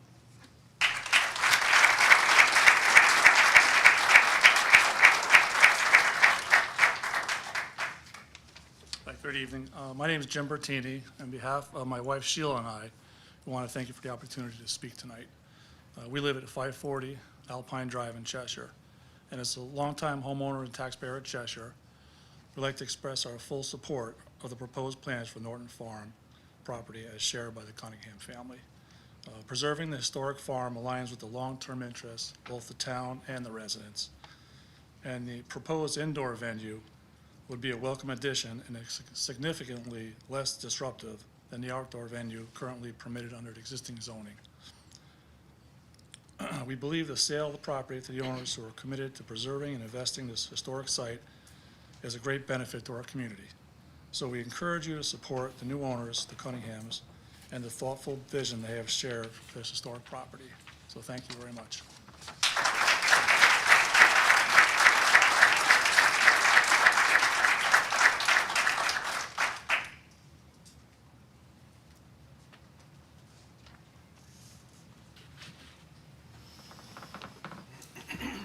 Any further members of the public want to speak? The commission? Yes. Attorney D'Onofrio, can we go back to the town's purchasing of the development rights? Whose decision is that? The decision as to any interest that the town may acquire in the subject property is the decision of the town's legislative body, which is the town council. Okay, so ultimately the town council can restrict, because we gotta remember, this is not just for Norton Farm, this is for all farms that are on arterial roads or state roads that are more than 25 acres. And this has to be one of the considerations to make this indoor facility happen, correct? The development rights have to be sold. Not sold to the town, but the easement to the town. I just have a lot of concern. It's not a concern. I just want to know what, I know the taxpayers have to make a decision to what money goes into that fund, but who makes a decision on what properties are going to be bought, or what easements are going to be bought? It's the town council. The town council. Yes. And what are they allowed to do with the property? What is who allowed to do with Is the it property? just agriculture? What's the restrictions? What your non-development, I mean, technically, a wedding facility is a development. I mean, do we have to spell out what has to be developed on the property? Because this could happen to another farm, and I'm just trying to get an answer. Any restriction will be set forth in detail in an appropriate instrument that gets recorded on land records. For each individual Absolutely, purchase. absolutely. But we don't know now what the restriction is for, let's just say, the Norton property. There's not a document yet that has been agreed to by the town council. Doesn't that scare you a little bit? I mean, it seems like we're putting the cart before the horse. What if they say you can't have a wedding facility on your property? I think you just publicly called me an idiot, which No, I no, no, probably no, no, deserve. no. No, I probably deserve it. That's the risk I took. I knew the only opportunity we had from stopping it being developed is I had to take that risk. I had no choice. So I took a risk. You're right. We may not come to an agreement with the town in terms of what the easement looks like. Well, I hope you do. Right. I'm not saying that. But if it doesn't, I'm just thinking of everything. So, because it's not just your farm. It's Right. it's farms that could be down the street that this could happen with. Well, it's farms that are on a state highway that have 25 or more acres that put at least 60% of the land in some sort of an easement that will never be developed in perpetuity. So we can keep the farmland, open space, all that. I wouldn't have spent $1 on this if I wasn't doing it to prevent it forever. And so I took that risk going in. Now, if it doesn't work out, I'm going to have to sell it back to developers. I might be an idiot, but I'm not a moron. So that's where I'm at. That brings me another question. Yep. If this does happen and you accept the money and it doesn't work out, you can only sell, well, you can sell it back to developers, but they're only going to be allowed to develop 40% of the property. No, first of all, the easement that we're, so The easement does not stay with the property? The easement stays with just the owner? are we here to talk about this? I mean, this is like. We're getting way far afield. You're getting into things that are the jurisdiction of the town council, not the planning and zoning commission. The only thing that's on the agenda tonight, okay, is this zone text amendment petition. Which includes it. Which If- includes. If you don't sell, if a farm on a state road with 25 or more acres is not able to sell their development rights to the town of Cheshire, they can't apply for this. They wouldn't come into this. Are not the development rights, that's not on the, It's right here, number 1, right here.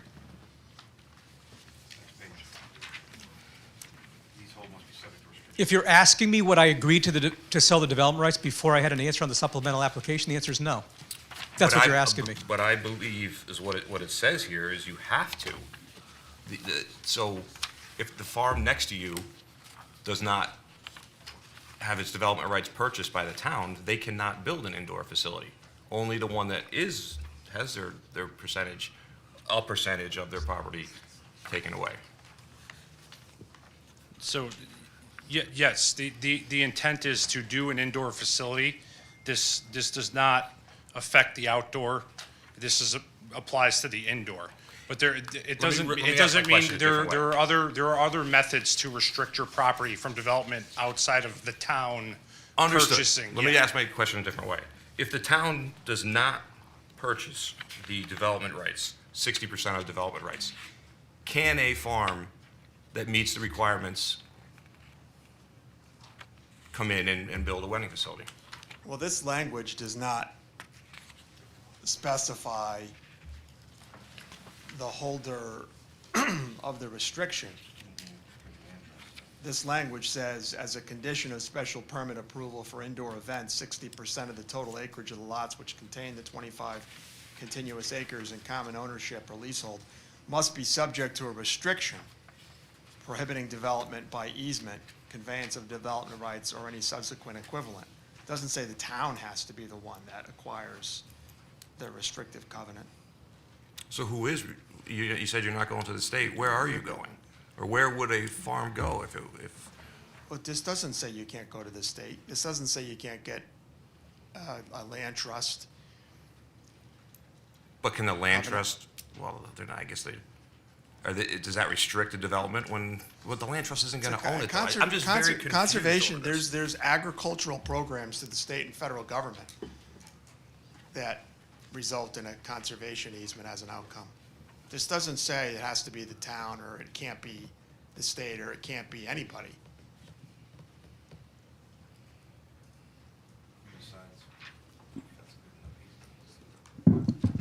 So regardless of, sorry, so from what EJ's saying, regardless of what organization or government, whatever does it, if somebody purchases those rights, it becomes a deed restriction, and it's a deed restriction.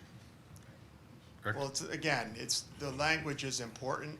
This doesn't in any way limit the type of, whether it's a deed restriction, whether it's a conservation easement, whether it's a restrictive covenant. There's a number of different formats that restriction can take.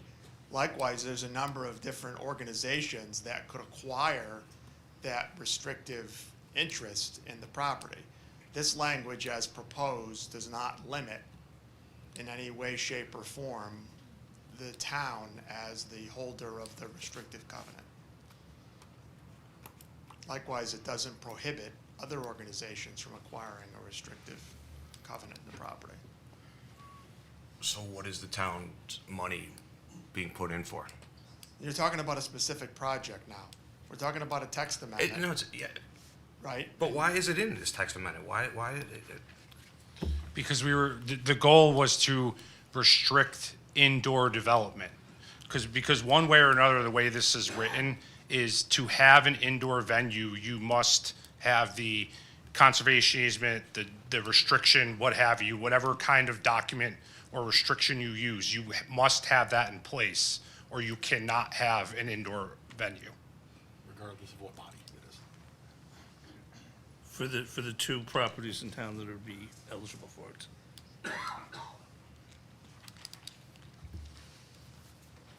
Okay, so it's either the state's buying the development rights or the land trust is gonna, I don't know how the land trust could do that, but It could be any combination of parties that are participating in, the focus should not be on who's funding the restrictive covenant acquisition. It should be on the fact that you can't do this indoor venue unless you have that restriction. Which is a good idea, which would eliminate other properties that could bring this up. If they didn't have, if they couldn't get this, whether it's 60% or more, whatever, then they would not be allowed to do this. They wouldn't I'm be just saying it's eligible. another thing to stop it. Correct. So you kind of answered my question. They need to have, the easement has to happen to restricted development for them to put this on. Correct. As Bill said, it is, as of right now, this is a risk he is taking. And it could be the state, it could be a land trust, or it could be the town of It Cheshire. could be the Is town of that what I'm Cheshire. hearing? Yes, Combination. a combination thereof. Okay. I'm gonna switch gears, go back to the text change, to make sure we're covering that. So, realizing that the text change was designed for your property, and I think it's thoughtful that you're not just throwing it out there that every farm on a state road would be eligible. You're putting some teeth into it and some criteria there. Listening to what some of the public said, you don't have to answer all this now. I don't know if we're gonna keep it open. If we're not, I'd ask you to answer it. But, you know, recognizing what you want to do, would you be willing to put a building size restriction in there, into the zone text? Would you be willing to put that you can't have indoor and outdoor events happening at the same time? I'm not sure if it's legal, so Attorney D'Onofrio, maybe, could this, since it's a special permit, could it only be applicable to the current owners and not transferable if they decide to sell the property? So, you know, that would take care of some concerns there. And then something else that I heard, not a bad idea, it's because it sounds like you're really gonna focus on the indoor, maybe leaving the outdoor the way it is now. You know, not pulling back on what we have for outdoor, but leaving it as now, not expanding the outdoor, concentrating on what you want to do that's in the picture. So there's a lot there. Okay, I'll so the building attempt- size. I'll attempt Start to with that. I'll attempt to unpack this. Okay. Okay. I'll remind everybody that what you have in the zoning regs right now would allow us to come in and apply for a permit to have weddings from May 1st to the end of October, when it is busy wedding season. We can have outdoor events with loud music through those months. So just want you to know what we're asking for is better than that. To sit here and suggest that I can agree to not have an outdoor part of, during a wedding, can I not have an outdoor ceremony? Can I not have an outdoor cocktail party during it before they I'm go sorry. inside? Let me clarify that. Like I gave the example before, when I went to the wedding in Morris, you had the ceremony, cocktails outside, then you went inside. I'm talking about two totally separate, not related events. So if somebody wanted to have a party on the field with a tent and have a wedding going on at the same time, or the indoor facility being used, I'm not talking about any events that are related directly to that one party. No. Yeah, I don't know how the property would handle it. I'd love, you know, I'd love to be able to zoom and take out there. What I will tell you is I have no intention of putting anything in place. The 400 is there because you guys put it there. I'm not putting in a 400-person place. If you're asking would I limit the number of people, yeah. I'm not going to stand up here and say I'll limit the size of the building because I don't even know what size building I need exactly. Right now, we're somewhere between 700 and 7,500 square feet because we need to have storage. We need to have a bridal suite. We need to have a separate cocktail area in that footprint. We have to have a venue. We have to large enough to have 200 people, 250 people without tables. We need to have a men's room. We need to have a women's room. Right? We have to have an office. We have to have an office for the person that's managing the venue. I'll tell you right now, we're talking somewhere between 7,000 square feet and 8,000 square feet. I don't know what it's officially going to be. But I will tell you, if you want to change it, we can't have more than 275 people, go ahead, because we have no intention. No, I trust you on that. Yeah. Yeah. It's whoever next. But I didn't change it because you already have 400 in place, and I didn't. So if you want to, that's up to you guys. Right now, it's 400. We're saying it's 400. If you want to, change your own current zone. I don't know. I'm not the attorney. You gotta. Well, I think obviously our goal here tonight would be to close and have a successful vote. I think if we were to add in language that said 275 people for indoor, I think that's an immaterial change, because it kind of goes along with what we're doing here. It's not a super material change. We're not changing anything really to do with the outdoor, outside of what is already included in here. So there has been notice for those items.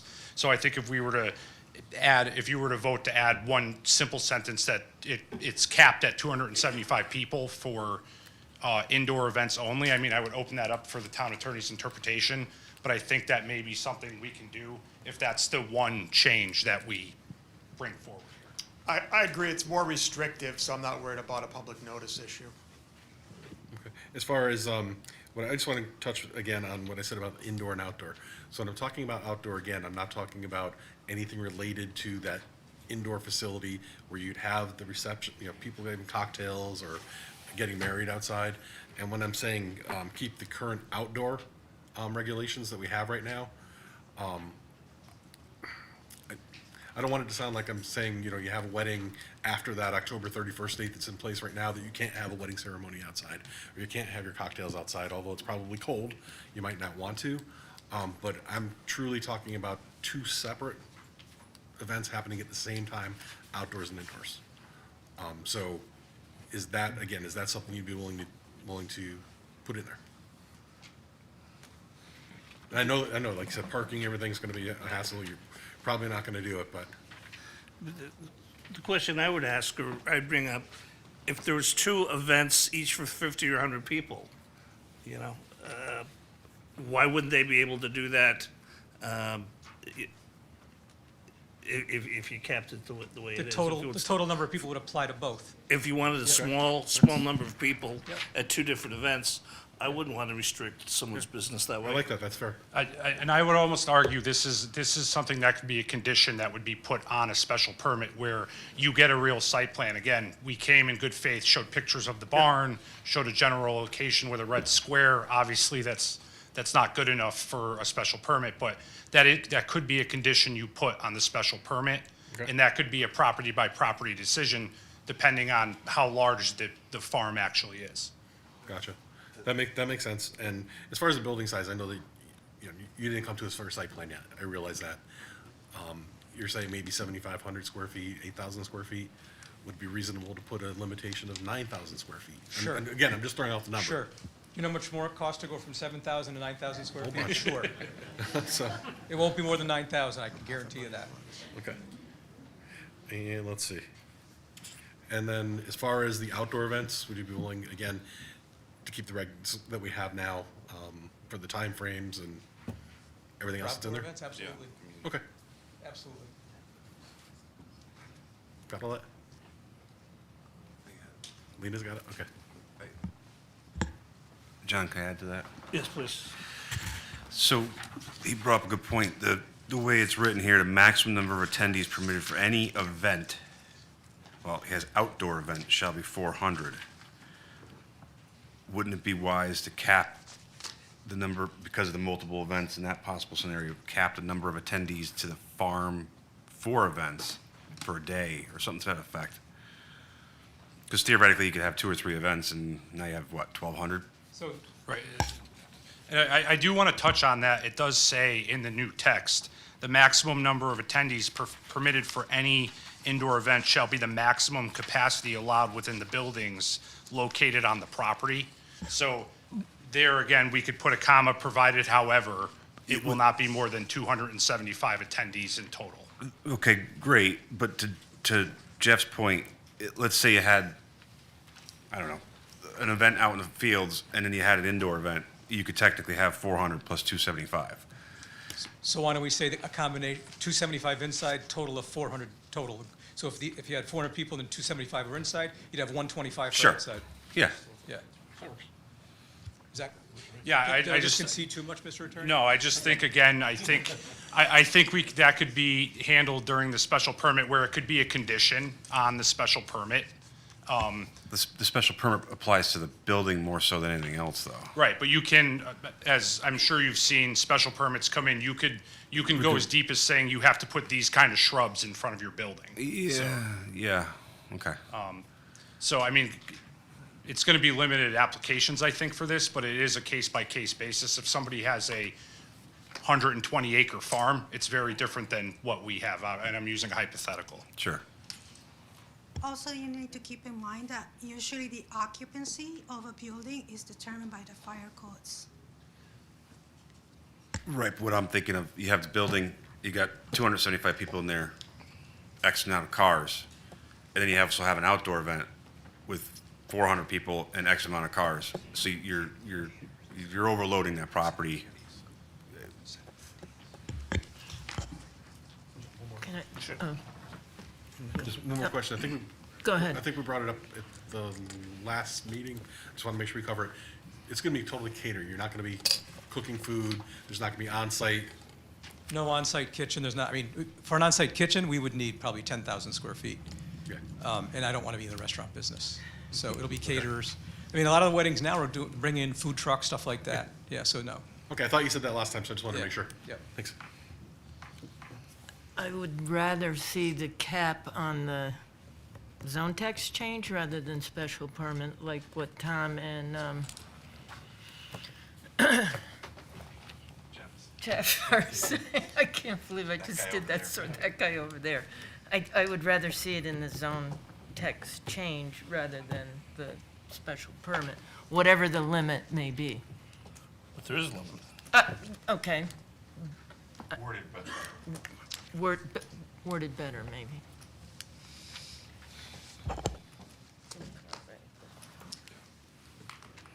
Anybody else from the commission? Anybody else from the public? Yes, sir. You have to go to,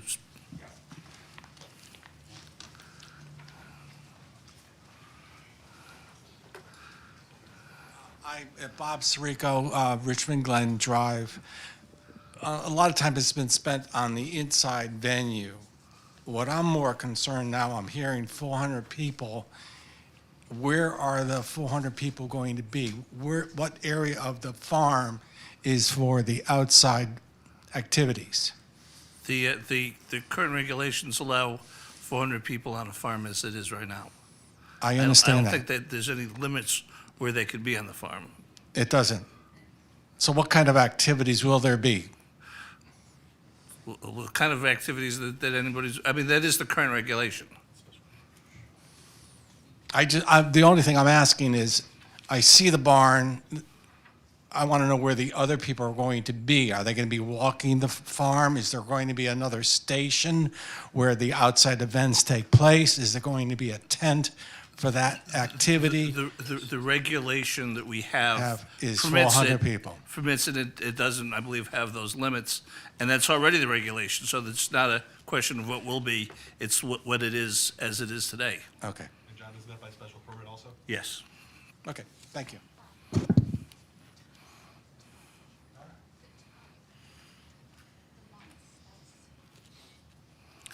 Without any further questions, are there, Really quickly. I think for anybody, our biggest concern for please, me. can you give your name and address, please? I think one of our biggest concerns is the extension of the days and times, okay? You're going from 6 months a year to 8 months a year outdoors, and they're asking for that to be changed. And you're asking for all week long as opposed to 3 days, okay? So that's a big extension. That's an everyday kind of occurrence. So we're just kind of asking not to make that change to the text, which they're asking for. My response to that would be simply that no other business in Cheshire is restricted. If But you we have, it's in the text now. No, but I'm saying any other business, any gas station, any store, any commercial operation, they're not limited to 3 days a week, they're not limited to 8 months a No, year. they're not, but when you addressed this with Hickory Hill and text change, and what you came up with was 3 days a week for the same thing. The text change said 3 days a week, and Right. from May till October. And what they are asking is for 7 days a week, April till November. So the text change says one thing, what you agreed upon back with Hickory Hill is not what you're what they're asking for now. Correct. Maybe you can fix that.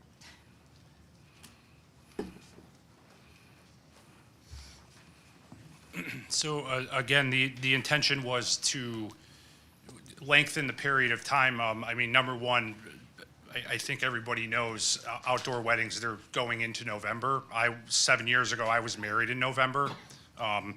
But the reason for this length of time was because of what we talked about, maybe having a ceremony outside. So again, we would be willing to strike that language, restrict ourselves a little bit more, and the indoor events, they have to be year-round. If we're going to commit to building a facility like this and going through all this to preserve the farm and everything, if they're not outside. And we can, again, in the special permit conditions, we can say ceremonies can be held outside X months out of the year.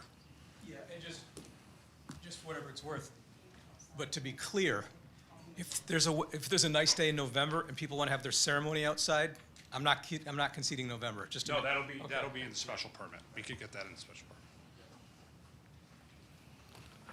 permit. I just want to say, I think that makes sense. And again, I think any related activities to what you have indoor should be allowed outdoor, weather permitting.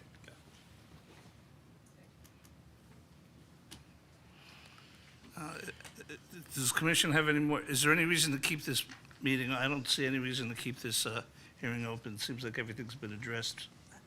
I simply have to announce that we have received correspondence from Okay. a few residents. Received correspondence from Viera Agur, from the Cheshire Prospect Regional Chamber of Commerce. That was one letter. The other letter was from Christine Young, from 972 Wolf Hill Road. That was, all this correspondence was shared with you via email as well. And the next one was from Michelle Tarka. Michelle Tarka is from 50A Surrey Drive. Raymond Albanese. I don't see his address here. And Sheila and Jim Bertini, 540 Alpine Drive. Robert and Vera Roach, 269 Redwood Lane. And this was received during the meeting, Valerie Joyce. I do believe she spoke during this meeting as well. And the letter that was read by Tim and Tara Perry, by the current owner of the property. Those are the record. It's also, sorry, one more. The Peter Kalash is another part of the record. With That's it that for being correspondence. included in the record, there's nothing else in the record, correct? That's all for correspondence so far. Closes public hearing. Accept the motion? Motion to adjourn. Motion made and second, all in favor? Aye. All right, can we go in, we can take a 2-minute break? Let's just go. That's the consensus, all right? Go to the...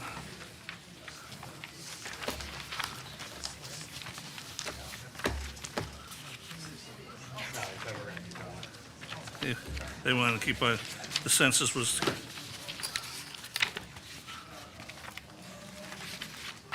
Do we have the, It's on the back page. No, just turn this page over. Just say, trying to save the paper. no wonder why I couldn't find it, all right. And we've already had a roll call, pledge of allegiance. The minutes for the, let's give them a minute to quiet down. If everybody could take their conversations out in the hallway.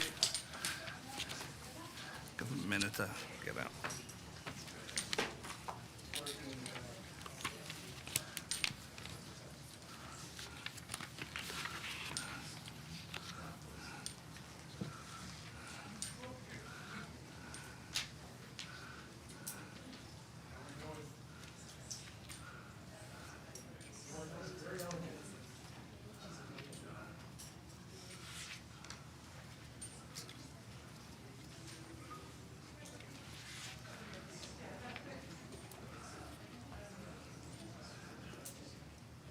I'll take the roll call, the quorum, we shall have a quorum pledge. Take the approval of the minutes of the May 11th public hearing. How about a motion to approve both the public hearing and the regular meeting minutes at the same time? Second. It's been, motion's been made and seconded. All in favor? Aye. Aye. No discussion. No discussion? No. Yep, No, it's a regular meeting. That's both. both. No discussion? Okay, all in favor? Aye. All opposed? It's 801. Technically, I didn't vote.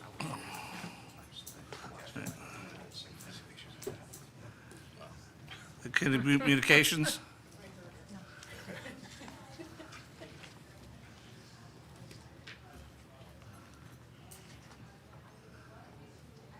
We have the Connecticut Federation of Zoning Agencies, and they're in there. Can I Yes. ask, if I have a question about, I was reading this newsletter, if I have a question about something that's in it, can I ask you, or I can't do that here? Attending, This, our newsletter, yeah. it's correspondence, and I just had a question when I was reading it today. Is that something I can ask now, or is it just something I ask at another time? Ask away, okay. It says, beginning July 1st, 2026, zoning regulations must allow transit, community, middle housing developments, and mixed-use developments, subject only to a summary review on any parcel that is zoned for commercial or mixed-use development. I have no idea what that means, and what is a community middle housing development? So It's a really confusing law statement. This has been actually under discussion still, and this is just something that has been occurring and is still in discussion. So that's not the law It's pending? Okay, It's I pending, just, yeah. when I go and read stuff, I just put my little stickies on, and that was one of my questions. All right, thank you.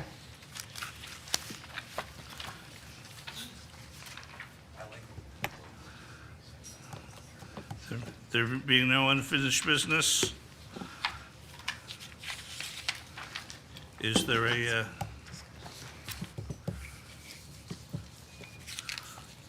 was it a motion? Should give a motion Is there a motion? There's no motion for what we have for a public hearing tonight? No, Oh, so we can't put on there. there has been a motion. Prepared. Can we just make a motion I th- for its own text? Yeah, it could be, yeah, there's nothing preventing us from making a motion from the floor. If someone wants to make one. I mean, do you use specific language, or, I don't. Can you give us a motion? Is there a reason we can't wait till our next meeting? There is none? Well, is Given that, the fact that we didn't get packets, and I didn't get mine till 3 this afternoon. Given the fact I didn't get my packet till 3 this afternoon, I guess a bunch of other people didn't, and wanting time to process the results of the public hearing, the concerns raised by the pro and the maybe not as pro, I would like to wait till the next meeting to have time to fully decide. I'm pretty much all on board on the indoor, but I'm not sure that I might not want to take a harder look at the outdoor regulation changes. So I am not ready to vote on this tonight. my understanding is that there isn't a change in the outdoor regulation proposed. Time frame to, Oh, when the- it ends? Well, the timeframes, I think they agreed to, Total. no change. Okay.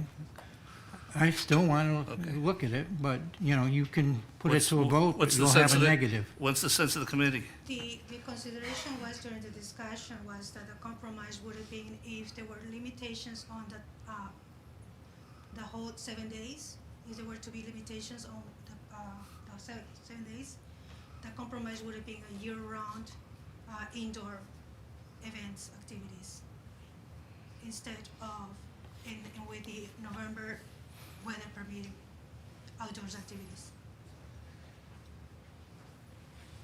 I couldn't hear. I just want to make sure it's right, I'm sorry. I couldn't hear. She expressed that the difference between the,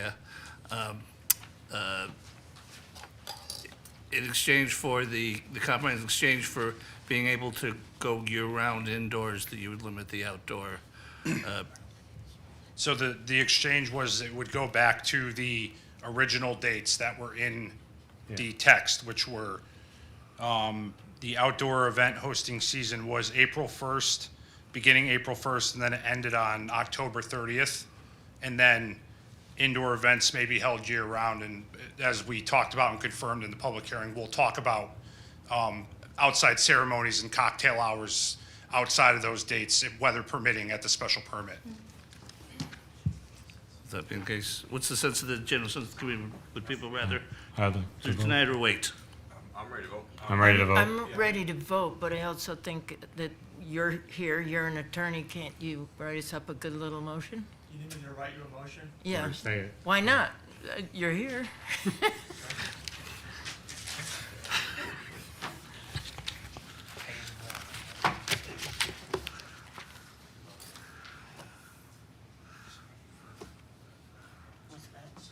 That's, I mean, anybody could have done it, any of us could have done it, but yes, that's not inappropriate. Then it's a Yeah, I don't want to say something liability stupid of- like I always do. Oh, we don't have liability because we're protected. Then I know it's worded All properly. right.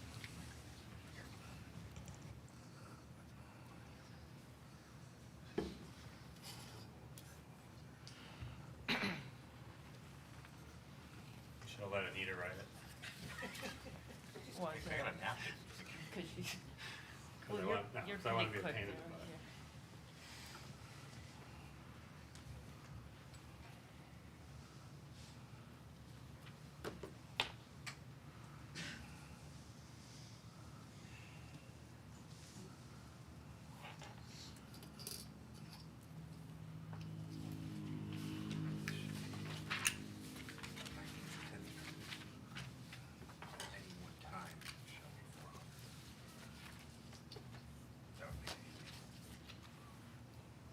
I think that's reasonable.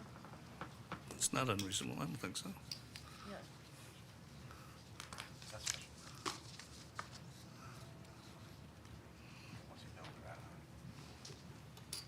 Thank you. There's a motion to approve the petition for zone text amendment by DEWC LLC to amend sections 3.4 and 3.8 for large outdoor events and activities. So moved. Second. Discussion? Are you So you're saying there are absolutely no changes to anything related to the outdoor? No time frame changes like hours or, Included in the motion. pardon? I think that should be included in the motion. Well, what we're saying is that the whatever the outdoor regulations are, they already exist. Okay, With no changes. with Yeah, no y- changes. Yes, they would be going back, and then it would say indoor events may be held year-round. Correct. That would be consistent. Yeah. So do we need to include that in the motion Which, what, about the outdoor? in- Sticking with the current, because what we have in front of us for the zone change includes the addition. So is that a motion to amend Yes. the motion? I'm making a motion to amend the motion. What was the original motion seconded? Yeah, right. Yes. So I'd like to So amend you're the making a original. motion to amend? Yes, to include, thank you, Tom, to revert back for the outdoor to the current existing regulations. Second. And then in good faith, we were capping the indoors at 275 attendees. Yes. I'll accept that as a change of the motion. I accept that. Friendly amendment. Friendly amendment. Now that the, The motion as amended is what's on the table now. yes. Discussion? Sounds good. Yeah, I'm sorry, I just have one comment. I love the idea, I think it's terrific. I own a farm, I get it. But I do want to be mindful of the comments of the residents who shared concerns about traffic, noise, and that this isn't disruptive to their way of life. So I think that as, assuming this moves forward, if it does, I'd like to see some focus on how we address the concerns of those residents. So this is something that can be positive for the entire community and not alienate folks based on where they live. So I would like to see some sort of give and take to make sure that folks who are right around the corner or live in that area are comfortable as this moves forward. I would just like to echo that same sentiment and also just add that, please, if you live in the area, come for the special permit for when the building or the site plan is actually discussed on this property or other properties, and we will gladly hear you then, just as we did today, so.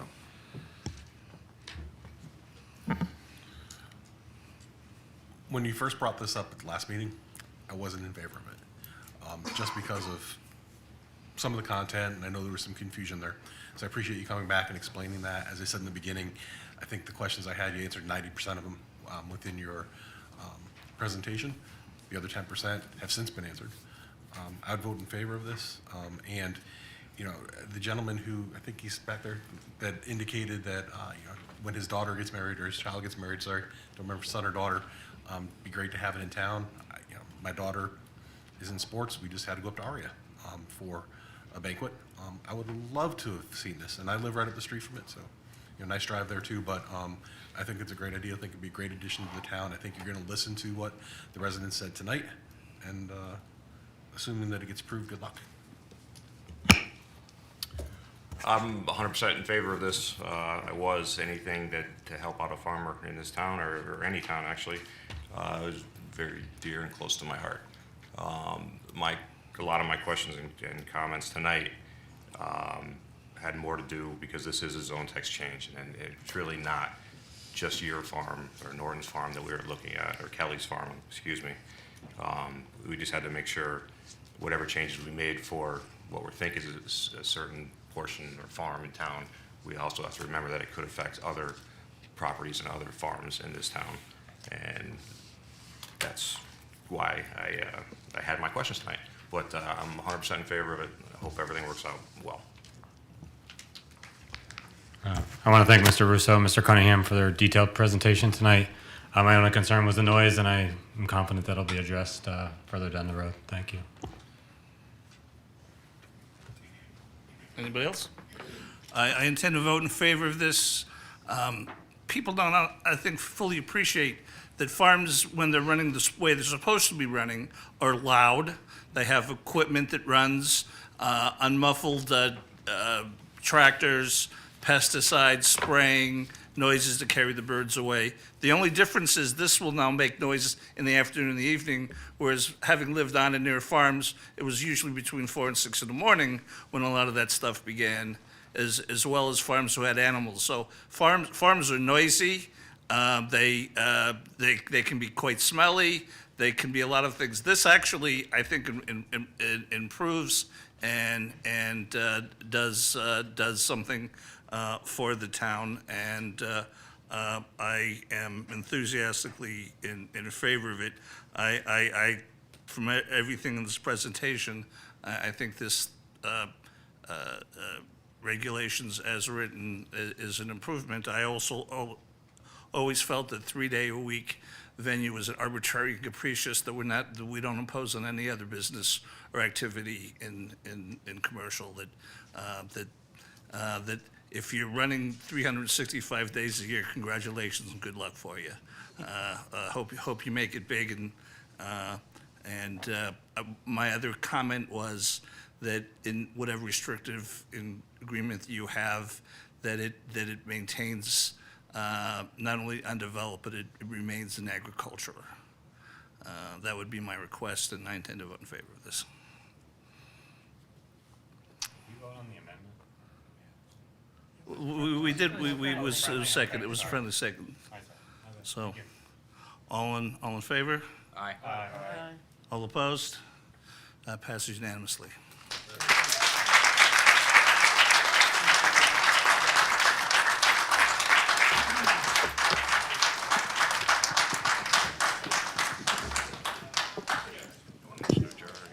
I'll take a motion to adjourn. All in favor? Aye.